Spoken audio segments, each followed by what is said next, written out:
আচ্ছা, তাহলে আজকের ক্লাসে আমরা একটা ইম্পর্টেন্ট থিওরি পড়বো। ইম্পর্টেন্ট থিওরি চলছে, গোটা চ্যাপ্টারটা ইম্পর্টেন্ট, নতুন করে বলার কিছু নেই। সো আজকে যে টপিকটা পড়বো বা যে থিওরিটা পড়বো, নাম দেখতেই পাচ্ছিস, আণবিক কক্ষক তত্ত্ব। এত কঠিন শব্দ আমরা ইউজ করবো না, আমরা বলবো মলিকুলার অরবিটাল থিওরি।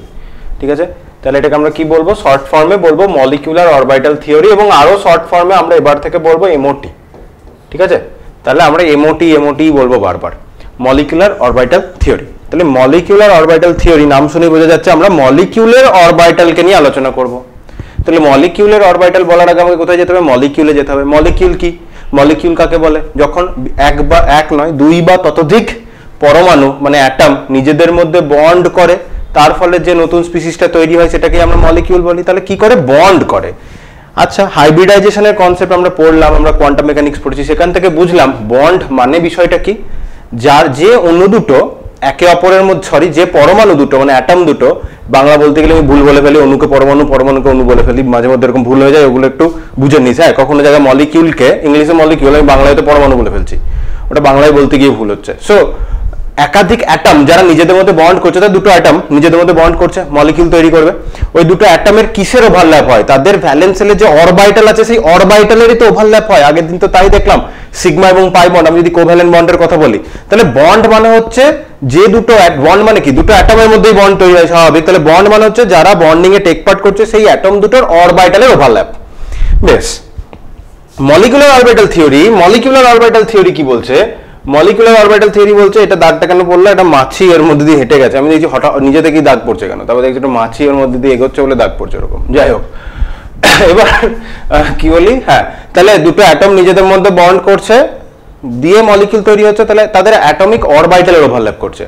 এই থিওরিটা বলছে দুটো অ্যাটম নিজেদের মধ্যে বন্ড করার ফলে মলিকিউল যখন তৈরি হলো, ওই যে দুটো ইলেকট্রন, একটা কোভ্যালেন্ট বন্ডে তো দুটো ইলেকট্রন আছে, ওই দুটো ইলেকট্রন নিশ্চয়ই ইন্ডিভিজুয়াল কোনো একটা অ্যাটমের নিউক্লিয়াসের অধীনে নেই, ওই দুটো ইলেকট্রনকে এখন দুটো নিউক্লিয়াস ইনফ্লুয়েন্স করছে, বন্ড মানে তো তাই।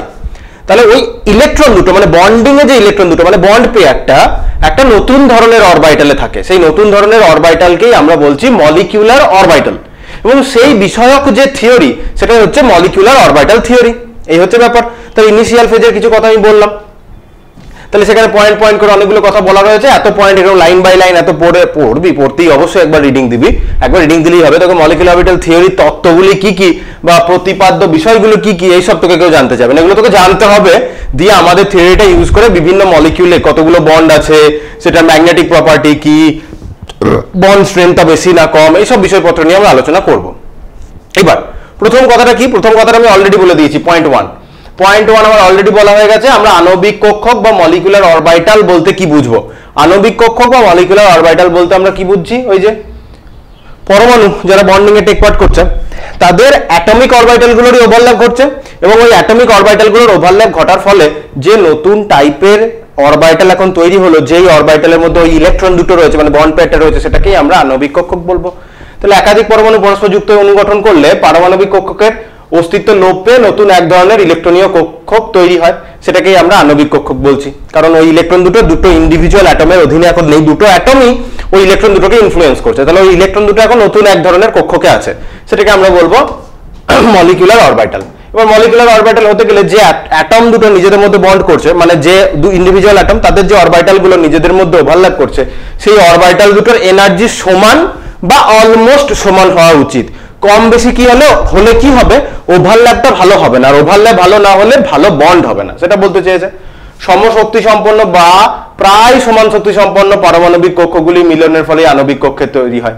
যেমন 1s এর সাথে 1s বলবো, বা কিন্তু একটা 1s এর সাথে একটা 2s মিলিত হতে পারে না, কারণ 1s এর সাথে একটা অ্যাটম, দুটো আলাদা আলাদা ইন্ডিভিজুয়াল যে অ্যাটম আসছে তাদের 1s গুলো সমান এনার্জিতে বা অলমোস্ট সমান এনার্জিতে, কিন্তু একটা অ্যাটমের 1s আর একটা অ্যাটমের 2s এর মধ্যে এনার্জি একটা গ্যাপ থাকবে, তাই 1s 2s এর মধ্যে আমরা ওভারল্যাপ নিয়ে আলোচনা করব না।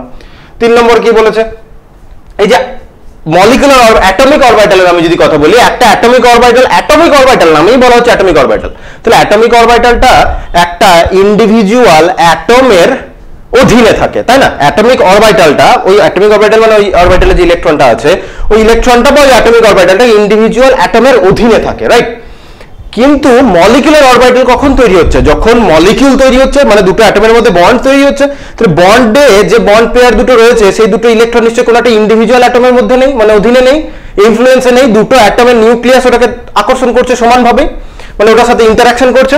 তাহলে অ্যাটমিক অরবিটালটা মানে যে অরবিটালে ওই বন্ড পেয়ারটা রয়েছে ওই অ্যাটমিক অরবিটালটাও কোনো একটা ইন্ডিভিজুয়াল অ্যাটমের প্রপার্টি নয়, ওটা দুটো অ্যাটমেরই প্রপার্টি, মানে দুটো অ্যাটমেরই অধীনে থাকে, এটা বলতে চেয়েছে। তাহলে কোনো আণবিক কক্ষই বিশেষ কোনো পরমাণুর অধীনে না থেকে সমগ্র অণুর সঙ্গে সম্বন্ধ যুক্ত হয়। অনুস্থিত পরমাণু সমূহের নিউক্লিয়াসগুলি সম্মিলিতভাবে বহুকেন্দ্রিক নিউক্লিয়াস রূপে আচরণ করে, এটাই ব্যাপার। পাতি হিসাব দুটো নিউক্লিয়াসই ওই অরবিটাল মানে ওই দুটো অ্যাটমেরই ওই অরবিটালটা ভাগ, এটা হচ্ছে ব্যাপার। দুটো অ্যাটমেরই ওটা ওই পারমাণবিক কক্ষকটা, কোনো একটা ইন্ডিভিজুয়াল অ্যাটমের নয়। ইন্ডিভিজুয়াল অ্যাটমের কি ছিল? আণবিক কক্ষক, মানে অ্যাটমিক অরবিটালটা ছিল।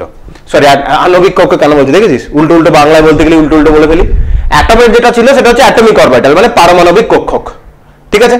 কিন্তু মলিকিউলের কি আছে? আণবিক কক্ষক, মানে মলিকিউলার অরবিটাল। তাহলে আণবিক পারমাণবিক কক্ষক মানে অ্যাটমিক অরবিটালটা একটা অ্যাটমের নির্দিষ্ট প্রপার্টি, ওটা ওর নিজেরই, অন্য কেউ ওটাকে ইনফ্লুয়েন্স করছে না। কিন্তু যখনই আমরা মলিকিউলার অরবিটালের কথা বলবো, মলিকিউলার অরবিটালটা কোনো একটা ইন্ডিভিজুয়াল অ্যাটমের নয়, ওটা টোটাল মলিকিউলটার। এবার আগের দিন যেমন হাইব্রিড অরবিটালের ক্ষেত্রে কি বলেছিলাম? হাইব্রিড অরবিটালের ক্ষেত্রে বলেছিলাম যতগুলো অ্যাটমিক অরবিটাল নিজেদের মধ্যে হাইব্রিডাইজেশনে টেক পার্ট করে ঠিক ততগুলোই হাইব্রিড অরবিটাল তৈরি হয়। এখানেও সেরকম, যতগুলো অ্যাটমিক অরবিটাল নিজেদের মধ্যে ওভারল্যাপ করবে, যতগুলো অ্যাটমিক অরবিটাল কি বললাম, যতগুলো অ্যাটমিক অরবিটাল নিজেদের মধ্যে ওভারল্যাপ করবে ঠিক ততগুলোই মলিকিউলার অরবিটাল তৈরি হবে, ঠিক আছে? সেজন্য বলেছে n সংখ্যক পারমাণবিক কক্ষকের মিলনে n সংখ্যক আণবিক কক্ষক গঠিত হবে, এবং একটাকে বন্ডিং মলিকিউলার অরবিটাল বলবো, একটাকে অ্যান্টি বন্ডিং বলবো। আমি ওইসব প্রশ্নে পরে আসছি, আগে কথাগুলো বুঝে নেই। এবার মলিকিউলার অরবিটাল তো তৈরি হয়ে গেল, এবার এখানে তো ইলেকট্রন ফিল আপ করতে হবে। ইলেকট্রনটা আমরা কি করে ফিল আপ করবো? ইলেকট্রন ফিল আপের ব্যাপারটা হচ্ছে অ্যাটমিক অরবিটালে আমরা যে যে রুল মেনটেন করে ইলেকট্রন ফিল আপ করেছিলাম, মলিকিউলার অরবিটালেও ঠিক সেম রুল মেনটেন করে আমরা ইলেকট্রন ফিল আপ করবো, একই হিসাব। তাহলে অ্যাটমিক অরবিটালে ইলেকট্রন ফিল আপের ক্ষেত্রে আমরা প্রথমে কি করেছিলাম? Aufbau principle, lower energy to higher energy. তাহলে অ্যাটমিক অরবিটালে তাই হয়েছিল। মলিকিউলার অরবিটালেও আগে লোয়ার এনার্জি ফিল আপ হবে, lower energy molecular orbital fill up হবে, দেন হায়ার এনার্জি। তারপরে আমরা হুন্ডের প্রিন্সিপাল ইউজ করেছিলাম যে সেম এনার্জি অরবিটাল যতক্ষণ থাকবে ততক্ষণ ইলেকট্রনগুলো মানে অ্যাটমিক অরবিটাল যতক্ষণ থাকবে ইলেকট্রনগুলো প্রথমে সিঙ্গলি ফিল আপ হবে, দেন ডাবলি। এক্ষেত্রেও তাই মানে সমশক্তি সম্পন্ন যে মলিকিউলার অরবিটালগুলো যতক্ষণ থাকবে ইলেকট্রন সিঙ্গলি ফিল আপ হবে, তারপরে ডাবলি হওয়ার চেষ্টা করবে। বেশ, নেক্সট আমরা কি ইউজ করব? পাউলিস এক্সক্লুশন প্রিন্সিপাল। পাউলিস এক্সক্লুশন প্রিন্সিপালের কনক্লুশন কি ছিল? একটা অ্যাটমিক অরবিটালে দুটোর বেশি ইলেকট্রন থাকবে না। অবশ্যই থিওরিতে কি বলা আছে, একটা ইলেকট্রনের চারটে কোয়ান্টাম নাম্বারের ভ্যালুই সেম হতে পারে না। এটার আলটিমেট কনক্লুশন কি? এটার আলটিমেট কনক্লুশন হচ্ছে যে একটা অরবিটালে দুটোর বেশি ইলেকট্রন থাকবে না, এবং একটা আপ স্পিনে থাকবে, একটা ডাউন স্পিনে থাকবে। এক্ষেত্রেও তাই, মলিকিউলার অরবিটালগুলো এক একটা ইন্ডিভিজুয়াল মলিকিউলার অরবিটালে দুটোর বেশি ইলেকট্রন থাকবে না। একটাতে ইলেকট্রন আপ স্পিনে থাকবে আর একটাতে ইলেকট্রন ডাউন স্পিনে থাকবে, এই হচ্ছে ব্যাপার। তাহলে যত অ্যাটমিক অরবিটালকে ফিল আপ করা যা রুল ছিল মলিকিউলার অরবিটালের ক্ষেত্রে আমরা সেই রুলগুলোই মেনটেন করে চলবো। অ্যান্টিবন্ডিং মলিকিউলার এই বিষয়গুলো আসবো, এখানে বলে দিলে এখন জটিলতা বাড়বে, আমি ড্র করে বিষয়গুলো বলবো। তাহলে আর কি, কোনো আণবিক কক্ষকের আকৃতি নির্ভর করে এই কক্ষটি যেসব পরমাণু মিলন হয় তার আকৃতির উপর নির্ভর করে, উপর রয়েছে তাদের আকৃতির উপর, ঠিক আছে? আকৃতি আলাদা কথা হলো। আমরা এখানে আউটবাউ প্রিন্সিপাল মেনটেন করে চলবে, পাউলিস নীতি মেনটেন করে চলবে, এবং আমি যদি আরেকটু তুলে দিই তাহলে এখানে দেখতে পাবি হুন্ডের সূত্র মেনে চলবে। তাহলে এখানে হুন্ডের সূত্র মেনে চলবে, ঠিক আছে? আশা করি এই ইনিশিয়াল কথাটা বুঝলি। 10 মিনিট মতো লাগলো, তাহলে আমি একবার রিক্যাপ করে দিই। মলিকিউলার অরবিটাল কি? মলিকিউলার অরবিটাল হচ্ছে অনেকগুলো অ্যাটমিক অরবিটাল বন্ড করছে, তাহলে অ্যাটমিক অরবিটালের অভিলেপন হচ্ছে মানে ওভারল্যাপ করছে, তবে কি একটা কোভ্যালেন্ট বন্ডটা তৈরি হচ্ছে। এবার মলিকিউলার অরবিটাল থিওরি বলছে কোভ্যালেন্ট বন্ডটা যখন তৈরি হচ্ছে, কোভ্যালেন্ট বন্ডে যে দুটো ইলেকট্রন আছে ওই দুটো ইলেকট্রন দুটো নিউক্লিয়াসের অধীনে আছে, তাহলে ওই ইলেকট্রনগুলো তাহলে কোন অরবিটালে আছে? অ্যাটমিক অরবিটাল তো ইন্ডিভিজুয়ালি কিছু থাকলো না, তাহলে এখন নতুন এক ধরনের অরবিটাল তৈরি হলো যেটাকে আমরা বলছি মলিকিউলার অরবিটাল। এই মলিকিউলার অরবিটালটা কোনো একটা ইন্ডিভিজুয়াল অ্যাটমের অধীনে থাকে না, টোটাল মলিকিউলটার ওটা অংশ, মানে দুটো অ্যাটম যারা নিজেদের মধ্যে বন্ড করছে তাদের সবারই অধীনেই ওটা থাকছে, মানে দুটো অ্যাটমের অধীনেই থাকছে মলিকিউলার অরবিটালটা। এবং বন্ড হয়ে গেলে যখনই দুটো অ্যাটমের মধ্যে বন্ড হচ্ছে তখনই মানে অ্যাটমিক অরবিটালগুলো যখনই ওভারল্যাপ করছে তখন আর ইন্ডিভিজুয়াল অ্যাটমিক অরবিটালের কোনো অস্তিত্ব থাকছে না, তখন মলিকিউলার অরবিটাল বলে এক ধরনের অরবিটাল চলে আসছে। এবার তারপরে কথা কি বললো যে কি না যতগুলো অ্যাটমিক অরবিটাল নিজেদের মধ্যে ওভারল্যাপ করবে ঠিক ততগুলোই মলিকিউলার অরবিটাল তৈরি হবে। যদি এনটা অ্যাটমিক অরবিটাল নিজেদের মধ্যে ওভারল্যাপ করে তাহলে এনটাই মলিকিউলার অরবিটাল তৈরি হবে। এবার মলিকিউলার অরবিটালে ইলেকট্রন বিন্যাস কিভাবে করব, ইলেকট্রন রাখবো কিভাবে? আউটবাউ প্রিন্সিপাল, হুন্ডস প্রিন্সিপাল, পাউলিস এক্সক্লুশন প্রিন্সিপাল, এই তিনটে প্রিন্সিপালকে মেনটেন করে আমরা যে তোর অ্যাটমিক অরবিটালগুলোকে ফিল আপ করছিলাম এক্ষেত্রেও সেমভাবে ফিল আপ হবে। আর মলিকুলার অরবিটালের আকৃতিটা কিরকম হবে, মানে ওর ইলেকট্রন ডেন্সিটিটা কিরকম হবে বা ইলেকট্রন ডিস্ট্রিবিউশনটা কিরকম টাইপের দেখতে হবে, সেটা যে টাইপের অ্যাটমিক অরবিটাল ওভারল্যাপ করছে তার আকৃতি দেখে আমাদের বুঝতে হবে। এই পয়েন্টগুলো বলেছে। এই হচ্ছে মলিকুলার অরবিটাল থিওরি। এবার আমি বোর্ড ওয়ার্কে যাব। বোর্ড ওয়ার্কে যাওয়ার আগে আমি একটা কথা এখানে দেখিয়ে দিই, দেখ ব্র্যাকেটে লেখা রয়েছে, এই কথাটা খুব important. Linear combination of atomic orbital, linear combination of atomic orbital, এটাকেই আমরা বলি LCAO। তাহলে LCAO এমও লিখেছে, মানে linear combination of atomic orbital হওয়ার ফলেই আমাদের মলিকুলার অরবিটাল গুলো তৈরি হয়। তাহলে আমাদের linear combination of atomic orbital ব্যাপারটা আমরা বুঝবো, ঠিক আছে? তবে গিয়ে এটা করবো, কারণ এটা কোয়ান্টাম মেকানিক্যালি পুরোপুরি ক্যালকুলেট করতে গেলে অনেক জটিলতা আছে। সেই জটিলতাগুলোকে দূর করার জন্য আমরা linear combination of atomic orbital নেব। কি নেব? Linear combination of atomic orbital, যেটাকে আমরা বলছি LCAO। আমি LCAO টোটালটা আমি বোর্ডে লিখছি না, আমি কোন মেথড ইউজ করছি, আমরা ইউজ করছি LCAO method, linear combination of atomic orbital. That means atomic orbital গুলো লিনিয়ারলি কম্বাইন করে যাচ্ছে। এই থিওরি আমরা কাজে লাগাচ্ছি। এবার এই বিষয়টা একটু ব্যতিচারের যে কনসেপ্ট পড়েছিলি সেটার উপর ভাব, কারণ আমরা কোয়ান্টাম মেকানিক্স বলছে যে অরবিটাল গুলোর একটা ওয়েভ ফাংশন আছে সাই, তাহলে ওয়েভ ফাংশন, তাহলে বিষয়টা আসলে ওয়েভের মতো করে যদি আমরা ভাবি, অ্যাটমিক কি বলি অ্যাটমিক স্ট্রাকচার দেখবি সেখানে এই বিষয়টা বলেছি। তাহলে কি বললাম? Wave function. তাহলে ওয়েভ ফাংশন মানে এক একটা অরবিটালের এক একটা করে ওয়েভ ফাংশন রয়েছে, সাই যেটা হয়েছিল সাই স্কয়ার। তাহলে প্রতিটা অরবিটালের একটা তরঙ্গ অপেক্ষক রয়েছে। তাহলে তুই সেই তরঙ্গ অপেক্ষকগুলো যদি সেম ফেজে আসে, সেম ফেজ ওয়েভসের যে সেম ফেজ, যদি সেম ফেজে আসে তারা একে অপরের সাথে সাম হয়ে যাবে, জুড়ে যাবে, এবং অ্যাম্পলিটিউডটা ওদের ওই ওয়েভ দুটোর অ্যাম্পলিটিউডের যোগফলের সমান হবে। আর যদি আউট অফ দ্য ফেজ আসে তখন কি হবে? একটার ওয়েভের থেকে আরেকটার ওয়েভ, মানে একটা অ্যাম্পলিটিউড থেকে আরেকটা অ্যাম্পলিটিউড বিয়োগ হয়ে যাবে। তাহলে সেই বিষয়টা আমরা বুঝি, এবং এই জিনিসটা ব্যতিচারের ক্ষেত্রেও পড়বি বা পড়েছিস। তাহলে ধর একটা অ্যাটমিক অরবিটাল আসছে এইভাবে, ঠিক আছে? ওয়েভ ফাংশন, তো তার ওয়েভ ফাংশনটা নিলাম। তাহলে এটা একটা হাইড্রোজেন, আমি হাইড্রোজেনের সাথে হাইড্রোজেনের ধর দুটো হাইড্রোজেনের বন্ডের কথা ভাবছি। তাহলে ধর এই ওয়েভ ফাংশনটাকে আমি বললাম সাই এ, ঠিক আছে? সাই এ এর সাথে এটা কোন একটা হাইড্রোজেন অ্যাটম বললাম, তার 1s এর ওয়েভ ফাংশনটা হচ্ছে এটা, তাহলে সাই এ। আর একটা হাইড্রোজেন নিলাম, যেই হাইড্রোজেনটার ওয়েভ ফাংশনটা সেম ফেজেই আছে, ঠিক আছে? দেখ সেম ফেজে কেন বলছি? এটা যখন 0 এটা তখন 0, এটা যখন 1 এটা তখন 1, আবার 0 0, মানে এটা যে ডিগ্রিতে বা যে টাইমে যেখানে, এবং সেই টাইমে সেখানে হুবহু আমার একই রকম আমি ড্র করতে পারিনি, আমি ড্র করলাম হাতে করে, তো সেইটা একটু বুঝে নে যে হিউম্যান ইডর। তাহলে এটাকে আমি বললাম সাই বি, আগেরটা সাই এ, এটা সাই বি। তাহলে দুটো আলাদা আলাদা হাইড্রোজেন অ্যাটম, তাদের ওয়েভ ফাংশন 1s অরবিটালের ওয়েভ ফাংশনটা এটা দাঁড়ালো। তাহলে এরা যেহেতু সেম ফেজে আছে, সেম ফেজে থাকলে কি হবে? এই ওয়েভ দুটোর মিলে যাবে মানে আমরা এই যে ওয়েভের এখান থেকে এই জিনিসটা, এইটাকে আমরা বলি একটা ওয়েভের অ্যাম্পলিটিউড, ঠিক আছে? অ্যাম্পলিটিউড মানে ধর বিষয়টা এরকম, তুই ধর পুকুরে একটা ছোট ঢিল ছুড়লি, ঢেউ তৈরি হবে, তুই একটা বড় একটা চাই ছুড়ে দিলি, বড় চাই ইন দ্য সেন্স বড়, তুই কিছু একটা বোল্ডার গোছের কিছু ছুড়ে দিলি, তাহলে নিশ্চয়ই ঢেউটা বড় তৈরি হবে। তাহলে বড় ঢেউ মানে ওই ওয়েভটার অ্যাম্পলিটিউডটা বেশি, ছোট ঢেউ মানে ওই ওয়েভটার অ্যাম্পলিটিউডটা কম। তাহলে দুটো ওয়েভ আসছে, ওয়েভ ফাংশন আসছে, মানে ওয়েভস আসছে, তাহলে এখন তাদের মধ্যে সেম ফেজে যদি আসে তাহলে তাদের অ্যাম্পলিটিউড দুটো যোগ হয়ে যাবে, এবং আমি হায়ার অ্যাম্পলিটিউডের কিছু একটা ওয়েভ পাবো, ঠিক আছে? তাহলে এটা বেড়ে গেছে কিন্তু।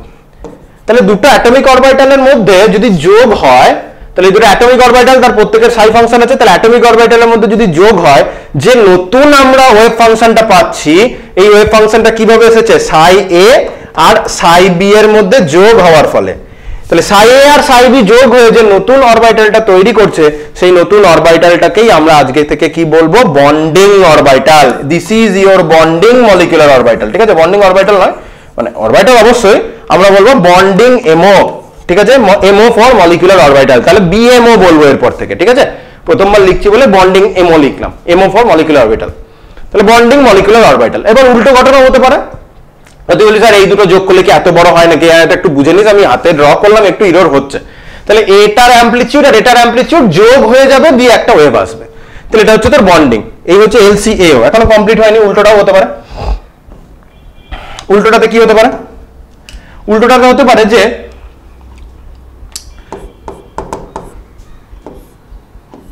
যেটা এটা অ্যাবাভ দ্য ফেজে আছে, মানে এই ফেজে আছে, আর একটা কি আছে এক্স্যাক্টলি এর উল্টোটা। একটু ছোট বড় করে দিই, দাঁড়া, ওটার অ্যাম্পলিটিউড থেকে এর অ্যাম্পলিটিউডটা একটু ছোট করে দিই, এরকম করে যাচ্ছে। তাহলে ধর এটা সাই এ আর এটা সাই বি, তাহলে তারা যদি উল্টো উল্টো ফেজে আসে এবং এদের মধ্যে তুই যদি কি হবে, যেহেতু অপোজিট ফেজে আসছে তাই এদের মধ্যে কি হয়ে যাবে, এদের মধ্যে হয়ে যাবে বিয়োগ। ঠিক আছে, যেহেতু দুটো ওয়েভ যারা অপোজিট ফেজে আসছে, অপোজিট ফেজে যদি থাকে, আমি প্লাস লিখেছি মানে দেখ ব্যাপারটা এরকম, ব্যাপারটা বলতে চাইছি ধর এরকম ব্যাপারটা, আমি যোগ করতে চাইছি 5 সাথে -2, 5 সাথে আমি যোগ করছি -2, ব্যাপারটা এরকম। ঠিক আছে, আমি প্লাস সাইন লিখেছি মানে তুই পজিটিভ, এটা আপ ফেজে আছে, এই যে মোমেন্টে 0 এও 0, এই যে মোমেন্টে পজিটিভ 1 ও সেই মোমেন্টে কিন্তু নেগেটিভ 1 এ চলে এসেছে। তাহলে পজিটিভ আর নেগেটিভের মধ্যে আমি যদি যোগ করে দিই তাহলে আলটিমেটলি নেগেটিভই হচ্ছে, এটা বোঝ। আমি প্লাস সাইন লিখেছি মানে ভাবিস না যোগ হয়ে যাবে, মানে হ্যাঁ যোগই হচ্ছে, মানে নেগেটিভটাও তো কি, মানে 5 সাথে 5 থেকে 2 বিয়োগ দেওয়া মানে আমি বলতে পারি না 5 সাথে -2 আমি যোগ করলাম, ব্যাপারটা সেরকম। তাহলে যখন ইন ফেজ যারা থাকবে তাদেরকে যোগ করে দিলে অ্যামপ্লিটিউডটা বেড়ে যাবে, আর আউট অফ দ্য ফেজ যারা থাকবে তাদেরকে যদি আমি যোগ করে দিই তাহলে কি হয়ে যাবে, যোগ তোটা হবে না, আদতে হবে তো বিয়োগ। মানে আমি যদি 5 সাথে বলি -2 কে আমি যোগ করছি, আসলে কি 5 থেকে তো 2 বিয়োগ হচ্ছে, এই হচ্ছে ব্যাপার। 5 থেকে -2 যোগ করার ব্যাপারটা সেরকমই। তাহলে এরা যেহেতু আউট অফ দ্য ফেজ আছে, তাহলে আউট অফ দ্য ফেজ ওয়েভকে আমি যদি যোগ করে দিই আসলে ওদের মধ্যে বিয়োগ হবে। তাহলে ওদের মধ্যে যদি বিয়োগ হয়, হায়ার অ্যামপ্লিটিউড থেকে লোয়ার অ্যামপ্লিটিউডটা কি হয়ে যাবে, বিয়োগ হয়ে যাবে। হায়ার অ্যামপ্লিটিউড থেকে লোয়ার অ্যামপ্লিটিউডটা বিয়োগ হয়ে গেলে তুই একটা কম অ্যামপ্লিটিউডের একটা ওয়েভ পাবি। তাহলে এই ওয়েভটা আসলে কি, এই ওয়েভটা হচ্ছে সাই এ মাইনাস সাই বি, সাই এ থেকে তো সাই বি বিয়োগ হয়ে গেছে। এবার বিয়োগ আমি কেন বিয়োগ হয়েছে, কেন বিয়োগ হয়েছে, আমি কোনো প্লাস লিখেছিলাম, বিয়োগ লিখেছি, তার কারণটা হচ্ছে যে এর ফেজ আর এর ফেজ অপোজিটে আছে, তো অপোজিট ফেজ হলে যদি যোগ করে দিস হায়ার যার অ্যামপ্লিটিউড থেকে লোয়ার অ্যামপ্লিটিউডটা বিয়োগ হয়ে যাবে, তাই এটা লিখলাম। এই টাইপেরকে আমরা বলবো অ্যান্টি বন্ডিং, কি বলবো, অ্যান্টি বন্ডিং এমও। এরপর থেকে অ্যান্টি বন্ডিং এমও কে বলবো এবিএমও। ঠিক আছে, এই হলো ব্যাপার, বোঝা গেছে কথাটা। তাহলে linear combination of atomic orbital করলে ব্যাপারটা এরকম হবে। এবার এটাকে একটু ছোট টার্মে আমি পরের পেজে লিখি। তাহলে ধর দুটো হাইড্রোজেন অ্যাটম, এটা একটা HA আর একটা HB এর মধ্যে বন্ড হয়েছে। এই হাইড্রোজেনের তাহলে কে আসছে, হাইড্রোজেনের 1s, এই হাইড্রোজেনের 1s আর একটা হাইড্রোজেনের 1s, এদের মধ্যে ওভারল্যাপ হবে। তাহলে 1s আর 1s এর মধ্যে ওভারল্যাপ হয়ে সিগমা বন্ডটা তৈরি হবে, এটাই হচ্ছে তোর H2। এর যে 1s, এই 1s এর ওয়েভ ফাংশনটাকে আমি বললাম সাই এ, আর এর যে ওয়েভ ফাংশন সেটাকে আমি বললাম সাই বি। এইটাই আমি আগেরটা বলেছিলাম এবং তার LCAO অ্যাপ্রোচটা একটু আগে লিখলাম। তাহলে দুটোর একজনের বললাম সাই এ আর একজনের বললাম সাই বি, বোঝা গেছে কথাটা। এবার কি জানি, যতগুলো অ্যাটমিক অরবিটাল নিজেদের মধ্যে ওভারল্যাপ করবে ঠিক ততগুলোই মলিকুলার অরবিটাল তৈরি হওয়ার কথা। তাহলে এদের দুজনের ওভারল্যাপ হওয়ার ফলে দু টাইপের হতে পারে, একটা সাই স্মল এ লিখলাম আর একটাকে লিখলাম সাই স্মল বি। যে দু টাইপের তৈরি হবে সেই দু টাইপেরকে আমি সাই স্মল এ আর সাই স্মল বি লিখলাম। ঠিক আছে, বেশ। এ ফর আমি বলতে চাইছি অ্যান্টি বন্ডিং। ঠিক আছে, তাহলে অ্যান্টি বন্ডিংটাকে আমি পরে লিখি, এক কাজ করি আমি অ্যান্টি বন্ডিংটাকে পরে লিখি। তাহলে দুটো অ্যাটমিক অরবিটাল ওভারল্যাপ হবে, দুটো এই সাইডটা লিখি, দুটো অ্যাটমিক অরবিটাল ওভারল্যাপ হলে দুটো মলিকুলার অরবিটাল আসবে, দুটো মলিকুলার অরবিটাল একটা বন্ডিং হবে আর একটা হবে অ্যান্টি বন্ডিং, সাই স্মল এ আর সাই স্মল বি। বন্ডিং হলে কি হবে, এই হাইড্রোজেনের ওয়েভ ফাংশনের সাথে এই 1s এর ওয়েভ ফাংশন যোগ হয়ে যাবে। আর অ্যান্টি বন্ডিং হলে কি হবে, একটার হায়ার অ্যামপ্লিটিউড থেকে যার লোয়ারটা বিয়োগ হয়ে যাবে সাই এ মাইনাস সাই বি, এটাই হচ্ছে ব্যাপারটা। এবার যদি আমি এদের ইলেকট্রন ডেনসিটির কথা বলি, ইলেকট্রন ডেনসিটি এরকম টাইপের দেখতে হবে বন্ডিং এর জন্য। তাহলে বন্ডিং এর জন্য এই 1s আর 1s এর যদি আসে এবং এই যে আগের এবার সিগমা বন্ড পাই বন্ডের ক্ষেত্রে যে ফেজের কথাটা বলেছিলাম, ওই যে প্লাস মাইনাস সাইনের কথাটা বলেছিলাম, ওটা ওদের ফেজকে বোঝায়। বারবার বলেছিলাম যে সিগমা বন্ড পাই বন্ড বলার ক্ষেত্রে আমি ফেজের কথাটা আপাতত স্কিপ করে যাচ্ছি, ফেজের কথাটা আমার পরে লাগবে। তাহলে যদি দেখ এদের মধ্যে তুই যদি যোগ করিস, এদের মধ্যে যদি যোগ হয় তাহলে যোগ হলে এর যে ইলেকট্রন ডেনসিটিটা হবে, এই ইলেকট্রন ডেনসিটিটা ধর এই বরাবর আমার নিউক্লিয়াসটা আছে, হ্যাঁ এখানটায় নিউক্লিয়াসটা আছে, তাহলে ইলেকট্রন ডেনসিটিটা কি হবে, এই নিউক্লিয়াসটাকে ঘিরে থাকবে।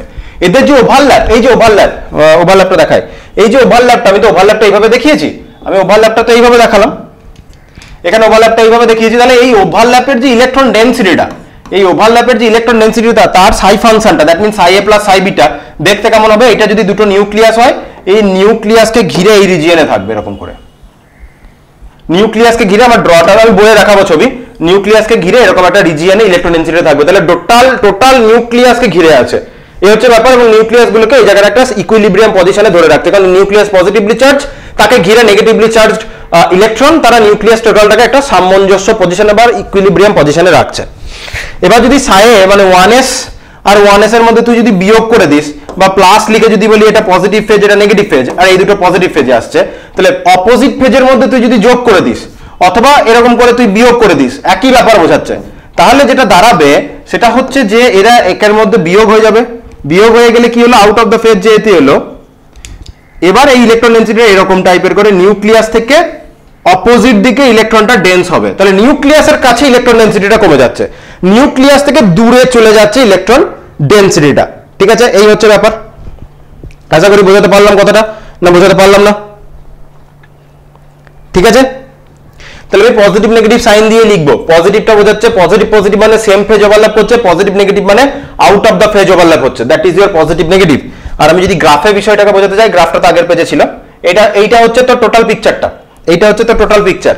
তাহলে 1s আর 1s এর যদি সেম ফেজ ওভারল্যাপ করে নিউক্লিয়াসকে ঘিরে ইলেকট্রন ডেন্সিটিটা থাকছে, কিন্তু 1s আর 1s এর মধ্যে যদি out of the phase overlap হয় নিউক্লিয়াস থেকে দূরে চলে যাচ্ছে ইলেকট্রন ডেন্সিটিটা, যেটা ওই নিউক্লিয়াস দুটোকে, তাহলে দেখ নিউক্লিয়াসের কাছে ইলেকট্রন ডেন্সিটি কম, তাহলে নিউক্লিয়াসের কাছে ইলেকট্রন ডেন্সিটি কম হলে ইন্টার নিউক্লিয়ার রিপালশনটা বাড়বে, তাহলে ওখানে ইলেকট্রনটা ভালোভাবে থাকছে না, কথাটা হচ্ছে সেটাই। এই হচ্ছে ব্যাপার। বেশ, এবার দেখ এটাকে আমি যদি 1s বলি, এক সেকেন্ড এখানেই লিখে দিই, এটাকে আমি যদি বলি 1s আর এটা যদি 1s হয়, তাহলে 1s আর 1s এর সাইড এন্ড ওভারল্যাপ হচ্ছে, তাহলে এটা কি টাইপের বন্ড, এটা সিগমা টাইপের বন্ড, রাইট? তাহলে এই যে বন্ডটা এটাকে আমি বলবো সিগমা। এরকম সিলেক্ট হয়ে গেল কেন? কিছু তো গন্ডগোল করেছি রে, এক সেকেন্ড। বেশ, এটাকে আমি বলবো সিগমা। ঠিক আছে, সিগমা সিগমা তৈরি হয়েছে সিগমা কোন অরবিটালের 1s, তাহলে সিগমা 1s দাঁড়ালো, এইভাবে লিখবো। তাহলে 1s আর 1s এর যদি বন্ডিং অরবিটাল তৈরি হয় তাহলে এটা বন্ডিং, সেটাকে লিখবো সিগমা।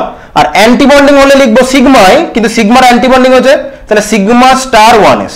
তাহলে বন্ডিং হলে সিম্পল যেভাবে লেখা হচ্ছে সেটা, সিগমা বন্ড হলে সিগমা বন্ড।